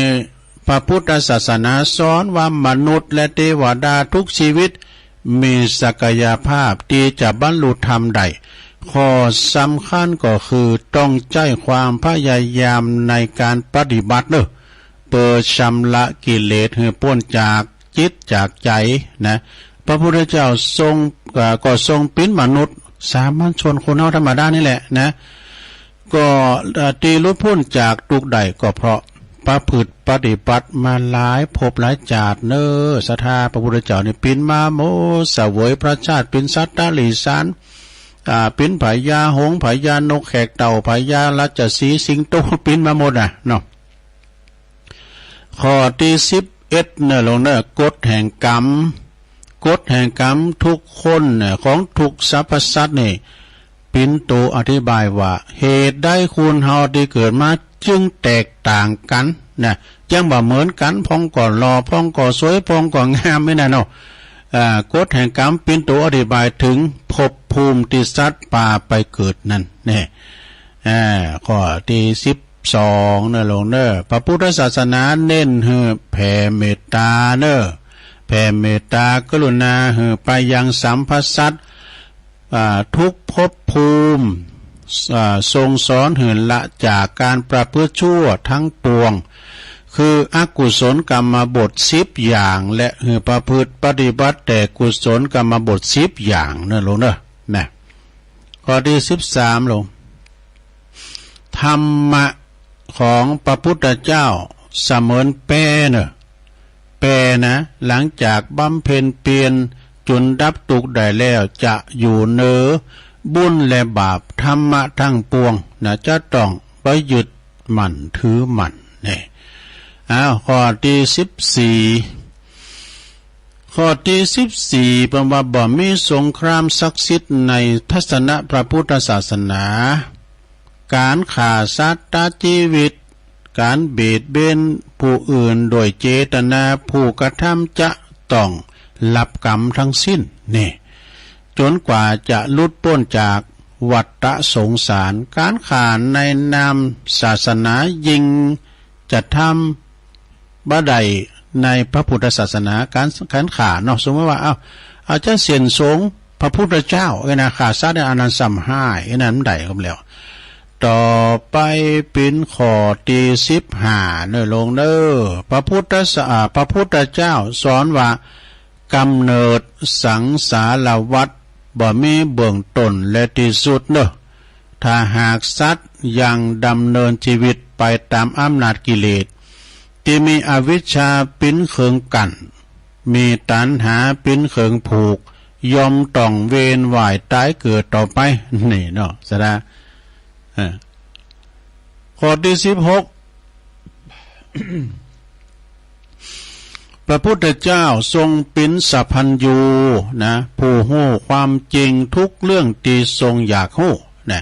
ฮู้อดีตอนาคตปัจจุบันและก็พระพุทธเจ้าในปัจจัยเทพเจ้าผู้ทรงมีอำนาจล้นฟ้าดลบันดาลสร้างธรรมชาติต่างๆขึ้นมานะข้อที่17การฝึกสมาธิสำคัญมากในพระพุทธศาสนาแม้ว่าศาสนาอื่นๆในเปิ้นมีก็มีหืออยู่นะคุณมีสอนให้คุณมีสมาธิแต่มีพระพุทธศาสนาเท่านั้นที่สอนวิปัสสนานะซึ่งเป็นปัจจัยสำคัญนะลงเนอะที่ทำให้หูแจ้งว่าทุกสรรพสิ่งเมื่อมีการเกิดย่อมมีการดับอย่างนี้เป็นต้นนี่ข้อที่18เนอะลงเนอะ หลักสำคัญหลักกรรมสั่งสอนเรื่องสุญญตาหรือว่านิพพานเป็นเอกลักษณ์เฉพาะในพระพุทธศาสนาถือเป็นคำสอนระดับสูงของพระพุทธศาสนาด้วยเพราะสัมพสิ่งทั้งหลายโทโลกธาตุเนี่ยบ่มีสิ่งใดเที่ยงแท้ถาวรเป็นปัจจัยดินน้ำไฟลมก็ประกอบกันสรรพสิ่งในโลกจึงตกอยู่ในภาวะอนิจจังทุกขังและอนัตตานะเหมือนกันหมดนะพระพุทธศาสนาจึงบาสุดโด่งกันเนาะไปตามแนวศาสนาประเภทเทวนิยมหรือว่าตามแนววัตถุนิยมอาจจะมีอวิชชาปิ้นเคืองกันมีตัณหาปิ้นเคืองผูกบ่ต้องเวียนว่ายตายเกิดจนกว่าจะบรรลุธรรมจึงจะดับเย็นเข้าสู่นิพพานได้นี่ต่อไปข้อที่19ในเราได้วัฏจักร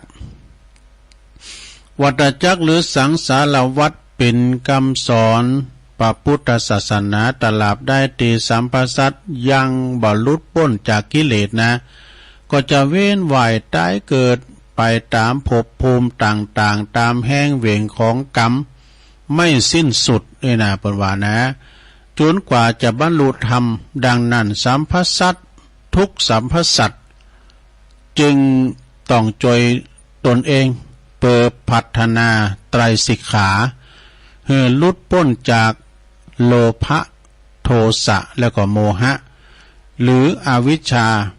เปิดการลุดพ้นจากสังสารวัฏหือใดนี่ข้อที่20นะลงเนอสุดท้ายข้อที่20สุดท้ายศาสนาพุทธสอนให้ละอัตตานะอัตตาตัวตนนี่นะบัจจัยสั่งอัตตาว่าเป็นตัวของเฮาอันเป็นตุกแต่การฝึกเจริญสติจนหันตามจริงว่าบ่มีสิ่งใดถาวรเกิดแล้วก็ต้องดับไปเป็นธรรมดานะไปยึดมั่นถือมั่นเป็นตัวตนเป็นตนแม้แต่ร่างกายจิตใจลดละอัตตาตัวเองลงนะจนละหือใดหมดก็คือที่สุดแห่งทุกข์คือนิพพานนี่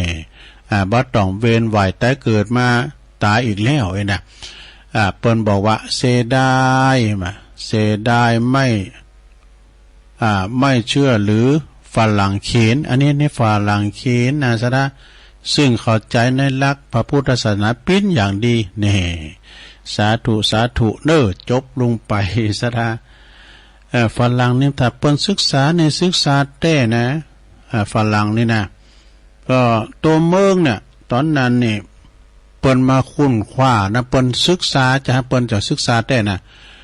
เปิ้นมีแผ่นศิลาจารึกนี่นะเปิ้นตัวเมืองบ่เขียนได้หัวนะต้องไปถามฝรั่งฝรั่งเฒ่าเปิ้นอ่านให้ฟังว่าดูฝรั่งเฒ่านี่นะอ่านตัวเมืองเหือคุณเฒ่าคุณไทยฟังดูฉะนั้นลิซาดาญาติโยมเนาะตัวเมืองกับฝรั่งนี่เพิ่นไปไหนเพิ่นไปแต่น่ะฝรั่งนี่บักโกกันโดฝรั่งนี่บักโกหลุงนะก็ที่ตลุงจังหวะก่อนหญ้านี่โกจิกว่ะเล็กนี่โกฝรั่งสตังนี่โกคนไทยมันจ่ายดีเสน่ห์จังไรนี่โกตุเจ้าที่ไหนมันคืดมันจะเอานี่มนต์ตุเจ้าเข้าไปเด้อไอ้นะไปสวดมนต์เลยนะไปสวดมนต์ไปสวดไปถอนเนี่ยไปสวดไปถอนอยู่ดีมีสุขกันต่อไปเนาะศรัทธาญาติโยมทั้งหลายก็เอามาเล่าสู่จูกันฟังศรัทธาในขณะที่บดมืดนี่นะเนาะ เอาเนี่ยมาวาดำก้ำหนึ่งเกินคนดีพอที่ไหนเนี่ยคนดีนี่เขาพอที่ไหนมีอยู่5อย่างคนดีนี่ก็คือ1คนดีอยู่ที่ไหนไผก็หักก็มันดีเนาะซะได้เนาะคนที่บ่ดีนี่บทต่อไปไหนก็แซบหันแซบนี่ลักเล็กขโมยน้อยเนี่ยก่อการทะเลาะวิวาทนี่เป็นนะมันก็เลยไผก็หักแต่ว่าคนดีเนี่ยโอ้ยมันมาดีอันนี้มันมาถึงมันมาโจยปฏิบัติปัดกวาดให้น้ำให้น้องอู่จ้าตักตายนะปากมอคอมืออันนี้เป็นคนดีจากไปเปิ้นก็หักนะคนดีอยู่ที่ไหนไผก็หักข้อที่2แล้วข้อที่2เมื่อจากไปคนเขาก็อะไรหาว่านะอันเขาจะปิกบ้านปิกเมืองกันเน้อนะโอ้เปิ้นก็อะไรหาไข่ตึงหามันแต่อย่าเมื่อมันอยู่ในประตูหมดเนี่ยมดจดสดใสมันปฏิบัติปัดกวาดล้างถ้วยล้างจานนี่นะมันเป็นคนดีนะเนาะข้อที่3เวลาว่ามันตายไปก็มีคนเสียดายแล้วก็คิดถึงว่าเนี่ยคุณเฮานี่เจอคนดีพิมพ์วิ่นไหวเฮามากืดผอนอศรัทธาญาติโยมบางทีเนี่ยอายุมันมินสันแต่ๆกันลังเกิดมาเอาเจือจัดทำคุณงามความดีลุ่มหายแต่จากไปยกตัวอย่างเนาะอย่างครูบาน้อยนะครูบาน้อยวัดพุ่นตั้งเมืองนานเมื่อเนาะเปิ้นไปอยู่ในถ้ำก้ำสังกาไปศึกษาแล้วก็เปิ้นแปลงวัดแปลงว่านี่วัดของเปิ้นในงามนะวันใหม่เปิ้นปาไปแอวนะครับปาไปแอวคือเปิ้นถ่ายมั้งพอเปิ้นสร้างวัตถุเขาเงินเขาทองไปจัดหลายสร้างแล้วก็เปิ้นหูวิธีจิตของเปิ้นจะละสังขารเนี่ยเปิ้นก็ทำผิดในกรรมไว้นะสั่งเน็บเก็บหอยเป็นอย่างดีอันนี้เปิ้นหูวาลาจิตของเปิ้นแต่ก็เวลาเปิ้นละสังขารไปก็ต้องไปหวือหวานะเมนกหัสดีลิงมีหยังก็คือว่าตายแล้วก็คือเป็นขาบเนาก็เผากันแบบง่ายๆนะซะนะอันนี้แปลว่าเปิ้นทำพินัยกรรมไว้นะแบ่งย้ายเป็นส่วนไว้อันนี้จากไปเปิ้นก็คิดถึงซะท่าเนาะแค่อายุ34ปีก็แต่นะครูบาเจ้าศิวิจัยเฮายัง60กันนะอันนี้เปิ้น34ปีนี่โอ้เปิ้นก็ปำเป้งปรมีธรรมตั้งแต่เป็นเน้นมา12ปีเนาะซะท่าแล้วก็ข้อที่4เนอะจากกันยามเป็นย่อมเห็นน้ำใจแน่ข้อที่5จากกันยามตายย่อมเห็นน้ำตาแต่กันเนาะเวลาลุ่มหายแต่จากไปในหันกันน้ำตา ให้กันฟุ้งไฟมาอย่างนั้นเนาะสะทาแล้วก็แถมอย่างหนึ่งสะทาทางเป็นเศรษฐี5ประการ ทางเป็นเศรษฐี5ประการนี่อันนี้ ปอบไผ่ยาจากอาจารย์นิพนธ์เปิ้นมอบหมายถวายตุลุงมาหลายปีก็เป็นกรรมดีๆล่อนๆกรรมกรรมกรก็มีหยังก็ดีอันในหัวใจเศรษฐีก้าน่ะมีหลายอย่างการพัฒนาคนตั้งอยู่ในต้นที่ไหนน่ะตั้งต้นที่ไหนแต่อันนี้ทางเป็นเศรษฐี5ประการนะไผใครเป็นเศรษฐีฟังนี่ดูไผใครเป็นเศรษฐีมหาเศรษฐีฟังนี่ทางเป็นเศรษฐี5ประการอาจารย์นิพนธ์เขียนไว้ว่าข้อที่1นี่มีความกตัญญูกตเวทีกตัญญู6กุลนะกตเวทีคิดจะตอบแทนบุญคุณเปิ้น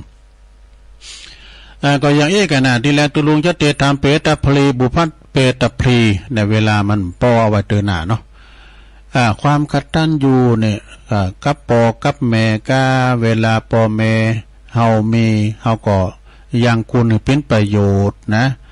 เป็นคุณวานนอนสอนง่ายจอยเหลือปอแม่บ่เหือเปิ้นได้ตุกอกตุกใจ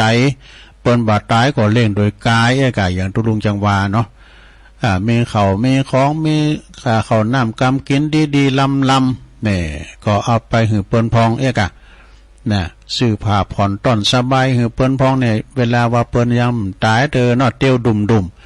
เปิ้นไข่อยากไข่กินเนี่ยก็เอาเด้อตอนนั้นน่ะเขียวติ้มปากนั่นไหนนะเอาหือเปิ้นเลี้ยงดูปูปาดเปิ้นอย่างดีเวลาเปิ้นตายเลี้ยงโดยกายตายไปเลี้ยงโดยวิญญาณก็หมายความว่า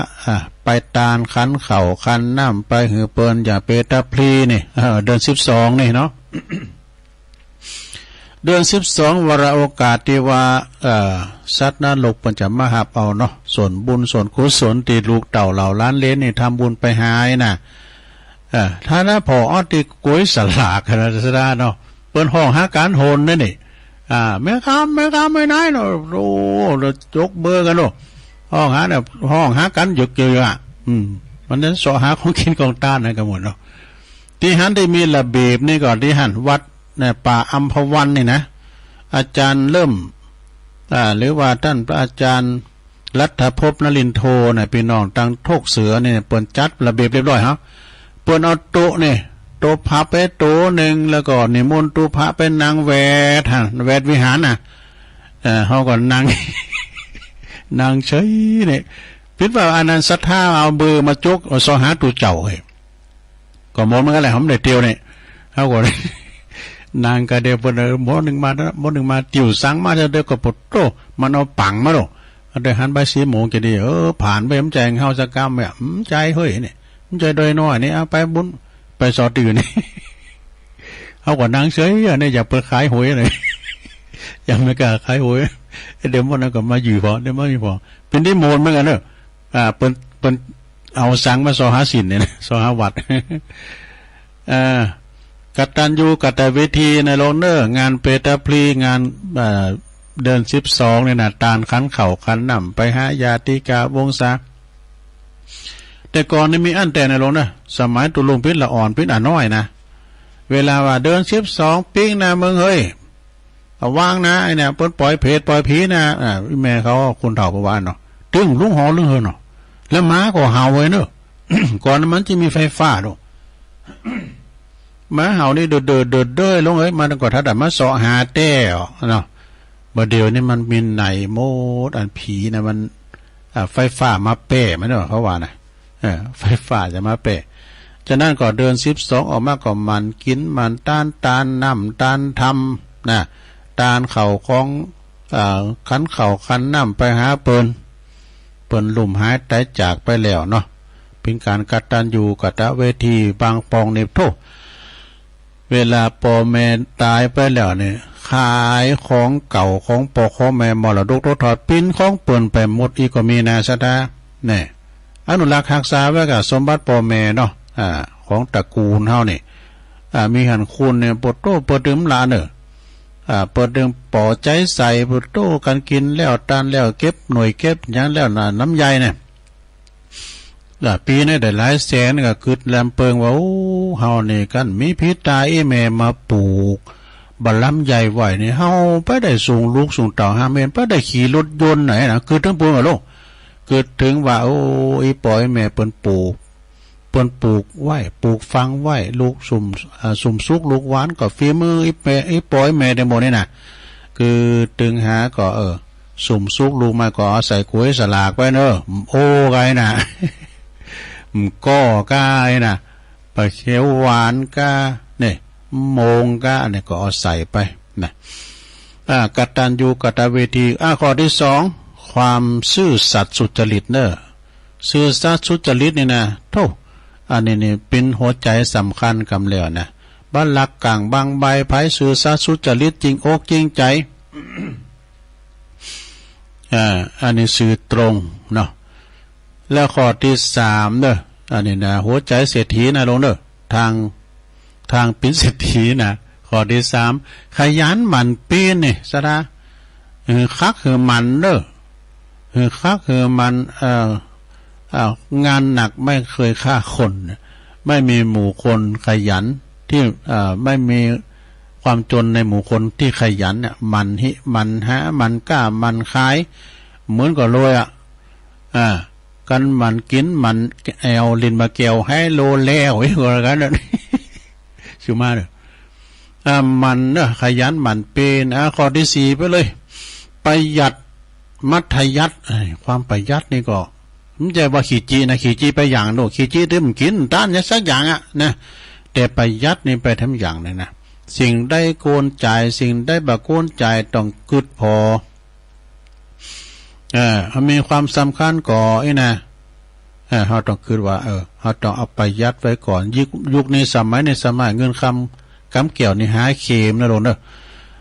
เงินคำกำเกี่ยวหาเข็มแล้วก็กับเก็บเงินใดมาก็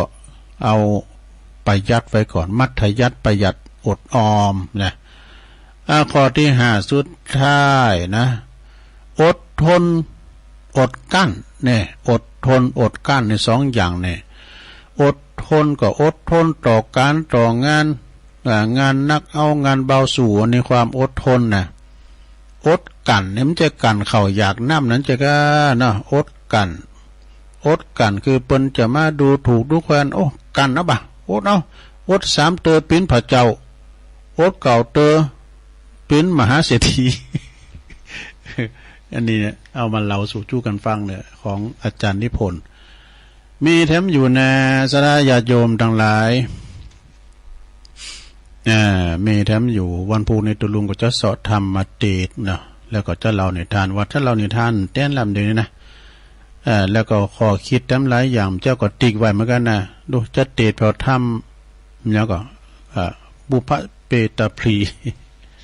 ทำกลางภาษาสระมันเดี๋ยวเป็นฟังเปิดให้เจอตุลุงยังบอกเบอร์ด้วยหรอเอาแถมอย่างนึงนะศรัทธาญาติโยมนะแถมอย่างหนึ่งเปิ่นก็นี่รอนเจ้านะคติความกลัวคติธรรมความกลัวอาจารย์เปิ่นเขียนไว้หรออาจารย์นิพนธ์นะหนึ่งอย่านิโกจิกสองเล็กนิโกฝรั่งสามสตังโกคนไทยสี่เสน่ห์จังไรโกพระห้ามานะกลัวมอนวะเนี่ยหกข้อนนี่กลัวไม่ยิงกลัวผู้หญิงอันนี้พี่จะได้พูดเนาะศรัทธาญาติโยมทั้งหลายก็มาเล่าสู่จูกันฟังเนอผิดใดถูกใดก็ขอสุมาอาภัยกับญาติโยมด้วยนะที่เปิ้นเข้ามาเพิ่มเติมก็ปลงสุเมธแก่เก่าฟังอยู่นึแก่เก่าฟังอยู่ก็อันนี้ปุ่นอยู่ปุ่นนะสันกำแพงปุ่นเนาะปลงสุเมธอินตะแก้วอยู่บ้านไหนอยู่ปุ่นป่าตึงไงกันนะตำบลห้วยทรายนะก็ฟังอยู่ก็ขอขอบคุณเนอะแล้วก็เจริญเนี่ยเป็นไผ่จะเนี่ยก็ฟังอยู่กำนิมมีหลายมันเก่าโซนที่สองมีหลายเจริญก็ฟังอยู่นะเลิศนี่เวลาแถมหนอนนึงก็เดียวก็ขอบคุณแม่แก้วเนอะแม่แก้วก็อดไม่ได้ก็โทรมันตักตายแม่แก้วนี่เปิ้นอยู่ตำบลวังเงินอำเภอแม่ทะจังหวัดลำปางเบอร์เดนี้ฟังฮอตึงถึงกันหมดได้สะดาได้ ฟังฮอดถึงการโมดที่เฮาได้มาออกรายการนี่ก็ฟังก็ได้ยินเสียงได้ยินกันเสียงอันก็หันโตกันซะเตอแต่ดีกันเสียงต่อไปตุลุงจะได้ประกาศเปิดสายรอบ2กันเด้อเจริญปอนครับไปสาตุลุงครับปลงวินเนาะครับเป็นนาบุญตุลุงเนาะเป็นนาลุงก็มีรายการนี่ผมโหจักลุงเลยเนาะแน่นอนกันแน่กันเต้กะขอชื่นชมชื่นชอบผู้ที่เรื่องนี้ขึ้นมาเนาะนาบุญแต่กะทุกวันยังมาหันปลงวินจะกำเดือนไหนแล้วก็หูจักเสียงจำเสียงกันได้เนาะผมหันแล้วนะหันตุลุงได้ยุติมากะนะตุลุงก็รับตากำไม้อยู่ฮะนี่จัดรอแล้วก็มองสอนน้ำเนี่ยกันขอบคุณปลงเด้อสาธุอันนี้เพิ่นฟังโดยตรงนะปูนกันนะเนี่ยบ้านปูนเวียงป่าเป่าสันขี้เล็กในบ้านตูปิโอหรอตูปิโอเตทำมนๆนั่นนะเพิ่นก็ฟังอยู่เข้ามาแถมใดอยู่เนาะไหนๆก็เปิดสายแล้วมาเปิดสายรอบ2เจริญปอนสาธุตุลุงปฏิปแดกเจ้านี่ป่าเดชมาแล้วเนาะเจ้าในทีมป่าเดชเจ้าละเจ้าสะจีนนี่เนาะเจ้าสะจีนดีเจ้าสาธุเด้อเจริญปอนเจ้า0899555656เจริญปอนกลับไปสาธุลุงแม่สีกูลเนาะเจ้าแม่สีกูลต่างตุละแม่ฟังน้องร้องเนาะเจ้าฝนตกชัดเจนอยู่เจ้าฟังเจ้าแล้วเนาะฟังบุญญาวาสเนาะบุญญาวาสเดี๋ยวขอบคุณหลายๆในแม่สีกุลเด้อไม่ได้โทรหาเมื่อแล้วหลายวันแล้วขอบคุณหลายๆแต่ขึ้นเลยในก็คือแล้วก็ฟังท่านพระอาจารย์เสน่ห์กาหลงตุปีจ่อยก็โมนเต้ๆนะอาจารย์มหาสมชาติเจริญปอนนมัสการเจ้าที่ลุงยายพรรอบ2เจ้าวันแต่ได้ยินทีเดี๋ยวนี้ได้ยินละคนจบอย่างคนตก3 รอบแล้วไปเนี่ยกระไรนี่ตกก็จุ่มยินดีเนอะอ่านพูดด้วยพูดจบไปมาตกมาติ๊กเวลามันตกก็มาเดินเปิ้นตกแล้วมันต้องมาเดินเปิ้นเนาะแล้วปิดห้อนหาไม่น้อยแล้วไม่ได้โทรหาเนอะได้โทรหาตะเคียนไล่ไปหาเปิ้นยินดียายพรเนอะ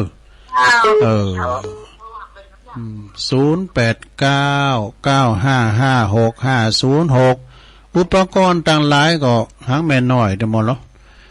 พินวิทยุก้ายนะสแตนบายฟังพองของเสียงพองไอ้นะเนาะแม่น้อยเพิ่นก็สบายดีแล้ว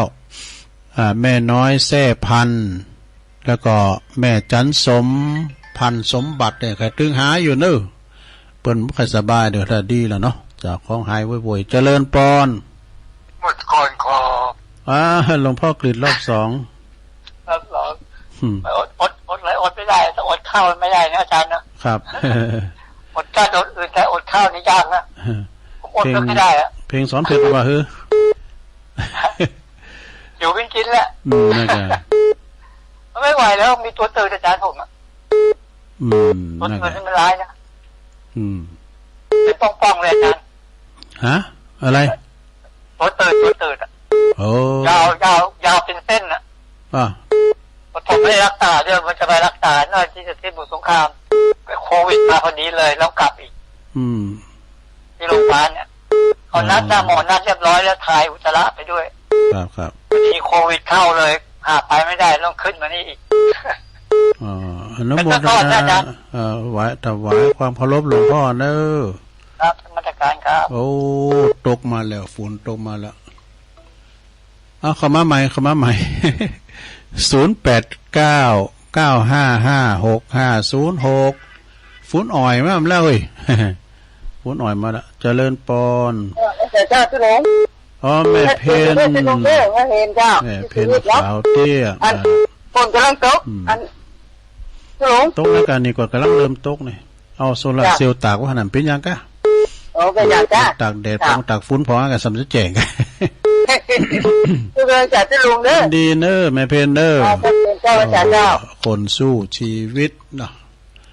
ตาจ่างเจริญปอน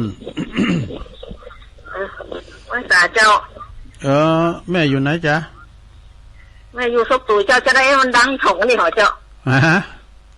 มันดังส่งที่เจ้าบอกดัง2 ปีจะได้นะเจ้าไว้สายเจ้าฟังอยู่ตลอดเลยเจ้าตุลุงแม่อยู่แม่หยังก่ออยู่ปอภาษาเก่าซบตุ๋ยแม่กัญจนาเจ้าแม่กัญจนาเจ้าฟังตลอดเจ้าซบตุ๋ยทุกองค์ดีกะเจ้าอยู่ซบตุ๋ยเลยเจ้าซบตุ๋ยปอภาษาเก่าไฟฟ้าเก่าตุลุงเจ้าตำบลฟ้าเก่าซบตุ๋ยตำบลซบตุ๋ยเจ้าตุลุงตันเปตพีนี่วันใดเนี่ยวันใดแถววันใดเนี่ยเดือน12มั้งเป็นเดินมั้งกะแม่ตั้งแต่วันที่จะได้เจ้าตั้งแต่เดือน12ออก1 คำมั้งกะเนาะ12ออกที่คำออก1 คำแบบเป็นเดินนึงอ่ะเปิ้นเวลาน่ะปีนั้นไม่เดินน่ะเปิ้นมาแอวอ่ะทำได้ก็ได้เดิน12ออกคำถึงเดินดับบ่น่ะเด้อจ้ะแล้วก็อันนั้นเนาะอย่างก็อันสลากก็อันเดียวกันก็เปตพีก็ว่าคนละตอนกันคนละอย่างอันสลากนี่เป็นท่ามันอย่างเนาะอันอื่นนึกว่าทำนะสลากเจ้าสลากที่หลังแหละสลากนี่ได้ยังไงตอนสลากก็มันอย่างเนาะเจ้าตอนเปตพีก่อนเนาะอันใดก็ได้ตานั้นได้ก็ได้ตาได้ทุกเวลาได้ทุกวันน้ำจะว่าเจ้าโจงกันเดือนวันนั้นเนาะแต่ว่ามันเข้มข้นไหมกับเดือน12มันเข้มข้นไหมเนาะเจ้าตั้งแต่เดือน12ไปเลยเจ้าเดือน12ออก1 คำไปไงเนาะตามเพจนี่แหละเจ้าเปิดจะปล่อยเพจปล่อยผีก็ตั้งแต่เดือน12ออก1 คำจนถึงเดือน12ดับเองอะเนอะเจ้าโนโมทนาเนอะแม่เจ้าแม่กันนาศพตุ๋ยลำปางเสาไฟฟ้าเก่าไว้นะฟังกันนะบุญญาวาสเจริญปอนไหวซอเจ้าตุลุงแม่จันเรือนใสมาแล้วจ้าติดเป็น2-3 เต๋อมันได้อูสายเนี่ยมันก็น้ำเจ้าแรงแย่ได้กูเตือนสายทหารเนาะจ้าวันนี้คนฟังหนักเนาะเปิ้นฝุ่นตกผมได้ไปไหนน่ะกะบดมืดก็มันตกแล้วนะวันที่16ไปมีเด้อเนาะขอเว้นในวันเนาะขอเว้นในวันนึงเด้อตกเมื่อคืนก็เอาเมื่อวันไปตกเนี่ยตกมาทำแล้วเนี่ยเดี๋ยวนี้ลงมาแล้วตกมาแล้วตกดีตกงามพายุตะเข่านะก็อย่างว่าน้องอันกำต้าแล้วคุณจะบอกปิวได้รถเป็นหมดละลอยบ่ก็เจอกันอย่างอันนี้ตายแล้วโกกับตึกล่ามบันจองบ่นะน่าโกได้แต่รถยนต์ลอยตามถนนน่ะอย่างใจถนนเนี่ยธรรมชาติแต่กะใครลงแต่บ้านเฮานี่สบายวันนั้นนี่วันนั้นก็เน็ตกันอาหารเพี้ยนก็พอดีเนาะปุ่นยินดีแม่จันเลื่อนไซเนอร์เวงตากการมาละนะโอ้มาใหม่เจริญปอนไอ้สาเจ้าจะลงใจว่าแม่อุ้ยนะเจ้าเจ๊งได้อยู่เนาะอุ้ยอินแม่สาวจำเมืองจะลุกอยู่เลยสาวเดี๋ยวมาวันนี้อยู่ได้ก่ะ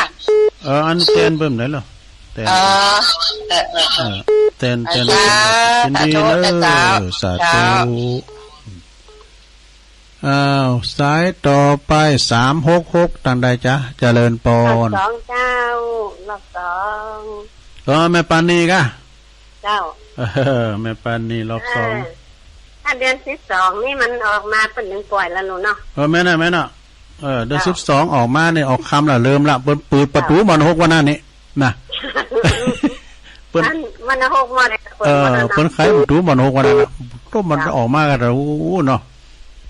จำรอเดินเพลงนะรอเอาเลยโตเดินเพลงนี่บ่โดนน้ำนองวันเดียวอ่ะ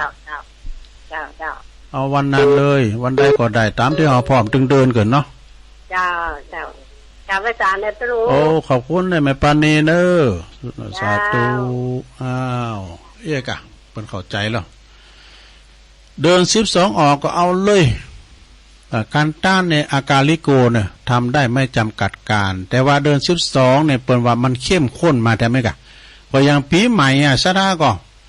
โคดน้ำกันเปิ้นจะดูกันดูเราไปโคดเดินพุทธภาก้ามอย่างกันเนี่ยบทโตปิ้นเลิงกะอันนี้มันถึงยามเปิดเนาะเจริญปอนจากมาตรการเจ้าจุลูแม่อยู่ตั้งใดแม่บัวขายบ้านโหยจ้าอำเภอเมืองลำปางเจ้าแม่บัวพายเนาะเจ้าไข่ขอให้ไข่แม่บัวไข่แม่บัวไข่โทษหัวช้างอยู่ลำปางนะแม่เนาะเจ้าฟังอยู่นะบุญญาวาดเจ้าฟังบุญญาวาดเนาะฟังไปติ๊กตุลุงก็ฟังครูบาอาจารย์ตั้งลำปางก็โมนสริธรรมกำเมืองก้าหลวงปู่พระครูอุดมศิริทัศน์ก้าเปิ้นเตทำบทตัวอย่างเปิ้นลองนานนะต้องโมนดิโมนตัวปีจอยเขาตัวปีเขเขาอาจารย์ท่านพระมหานพดลเจ้าไปกุลสัตตายอาจารย์มหาก็อู่กวางควางได้เนี่ยมหาก็อู่กวางควางดิเจ้าแล้วก็แม่วันนั้นมาคืนวันนั้นก็มีนะงอมมาวันนั้นก็มีบางทีเปิ้นก็กับเกี่ยวกับอินเทอร์เน็ตเปิ้นน่ะตามเตอก็แม่นสถานีอื่นเปิ้นออกแรงเข้าออกก่อนมาพาว่าเน็ตอย่างตัวอ่อนขาดตักตุลุงซื้อ500แต่มา85ก็ได้เนี่ยดูย่ำถึง100ล่ะมันเน็ตมันอ่อนนะว่าก็เกิดไม่ออกวันจันทร์นั่นน่ะอาจารย์ตะครูว่าโอ้เน็ตตุลุงอ่อนเนี่ยมันต้องเนินกันกับเน็ตนะเดี๋ยวนี้ก็จัดเน็ตได้อย่างเน็ตตุลุงก่อนเน็ตมันกินแสนขาเลยแสนขาเป็นเน็ตขอบคุณเลยแม่บุคคลเนอะใครจ้อยจ้างอย่างเปิ้นมันก็แหละสุดท้ายตอนใดจ้าถ่ายสุดเจริญปอนการทำความดีมีได้ทุกโอกาสความสามารถทำให้พลาดจากความดีให้ความอิ่มใจในเบื้องหลังให้ความสมหวังในเบื้องหน้าความชั่วให้ความภูมิใจในเบื้องหลังให้ความผิดหวังในเบื้องหน้าจงพอใจในชีวิตของตัวเองโดยไม่ต้องไปเปรียบชีวิตของผู้อื่นนี่ ชอบใครช่างก็ช่างเถิดใครเชิดใครแช่งก็ช่างเขาใครเบื่อใครบ่นก็ทนเอาใจเราลุ่มเย็นเป็นพอโอ้ขอทานไม่ถึงพระไงนะไม่ถึงธรรมไม่ถึงพระนะ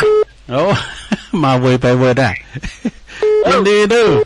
ตัวปลามเซียนเนี่ยจะธรรมดาเลยนะไม่ถึงพระความตอนตายเนี่ยค่ะขอบคุณหลายปลามเซียนอันนี้โตเจริญปอนเวลาก็จบพอดีขอบคุณปลามเนอปลามเยนาเนอเพราะฉะนั้นปุ่นปลามเซียนอยู่ก็คาน้องโบนะตาตุ่มบนนะตุลุงจ่าโทนสายกันเนอได้สาวปลายกัน23 24 25 26สายเนาะ ก็มียายพรล่องวัวแดงมาปิ้นสายแหลกเนอแม่สีทอนหนองบัวชัยปราการฝนตกว่ะแม่ติ๋มจากบ้านอุโมงค์ละปูนเด้อแม่ติ๋มแม่มนฤดีพุทธนิมิตไปบอกเปิ้นไปย้ายบ้านไปอยู่พุทธอยู่อันปูนวะดงหาดนาก็ขอโทษด้วยเด้อแม่จันศรีสุขาแจงโหลินฝางเด้อแม่สมพัฒน์แม่ย่อยสันทรายแม่สวรรค์แม่ทลบชัยปราการเด้อแม่ปราณีมอแม่เมาขี่เล็กฝางหลวงพ่อกฤษพุทธอุทยานปางโมเชียงดาวนะแล้วก็ป้าเปี้ยแม่เปี้ยพระบาทหัวเสือพี่กอบสมาเลยแม่แดงจากบนนาจากแม่แจ่มเน้อตัวแทนพี่น้องแม่แจ่มแม่แดงนะแม่อำไพเน้อกองราชจากแม่คือดอยสะเก็ดเน้อแล้วก็แม่น้อยท่าโทกลำปางอันนี้ช่วงแรก13สายช่วงที่2ก็มีแม่แก้วตำบุญวังเงินแม่ทะลำปางนี่นะ บลงวินสันขี่เล็กเวงเป่าสายตรงจากฝายหินเน้อ แม่ทิมบานป่าแดดเน้อแม่สีกูลตันตุละหนองร่องเน่ยายพรรอบสองหลวงพ่อกฤษรอบสองแม่เพนขาวเตี้ยคนสู้ชีวิตตาจ่างเด้อแม่กันจันนาเน้อศพตุ๋ยเตาไฟฟ้าเก่าลำปางฟังจากบุญญาวาสชัดเจนดีนะแม่จันเรือนใสเน้อจากเวงตาการแม่อุ้ยอินแม่สาบเสมิงแม่ปราณีรอบสองแม่โบขายท่าโทกหัวช้างเนาะแม่โบขายโทกหัวช้างแล้วก็สายที่สาวก็ปลามเซนเนาะปลามเซนน้องโบก็ขาน้องโบนะขอบคุณเด้อกูเสงกูสายเนาะเอาแล้วสนะตุลุงก็บริหารเวลาต่างอาจารย์พระครูมาก็พอสมควรแก่กาลเวลาก็จะได้ปรุงว่างไปดีก่อนเนาะวันพุกเจ้าปะกันดูสถานีเดิมเขาเนี่ยนะพุกเจ้าก็ตั้งแต่ตี 3 ถึง 5 โมงลูกเจ้าก็ได้ฟังเพลงบักเก่าไปนะพวกเราเอาทำมาเตะเหือนคณะของแม่จันเลื่อนใสเขาเนาะตีเปินมาถวายเพลงวันนั้นตุยแล้วก็พออายยานะเด้อพี่น้องตั้งตาดเหมยเทพเสด็จเนอะมาเอววันนั้นนะผูกก็เกมน้ำยาว่าเนอะพออายเนอะเอาศรัทธาญาโยมขอบคุณเจ้าหน้าที่ทุกท่านทุกคนทุกสถานีโดยขอบคุณอีปอยเมฆเขาที่สดับรับฟังนะมาเนาะสมควรแก่กาลเวลาก็ขอปันจบหัวใจศรัทธาอยู่ดีมีสุขอายุหมันควันยืนมีจกมีใจเจริญไปโดยจตุรพิและพรชัยอันมีอายุวันนะสุขภาละเหมือนกันจูปู่จุคนนันจุงจะเมจัตตาโรธรรมาวัฏันติอายุวันโนสุขังปะลัง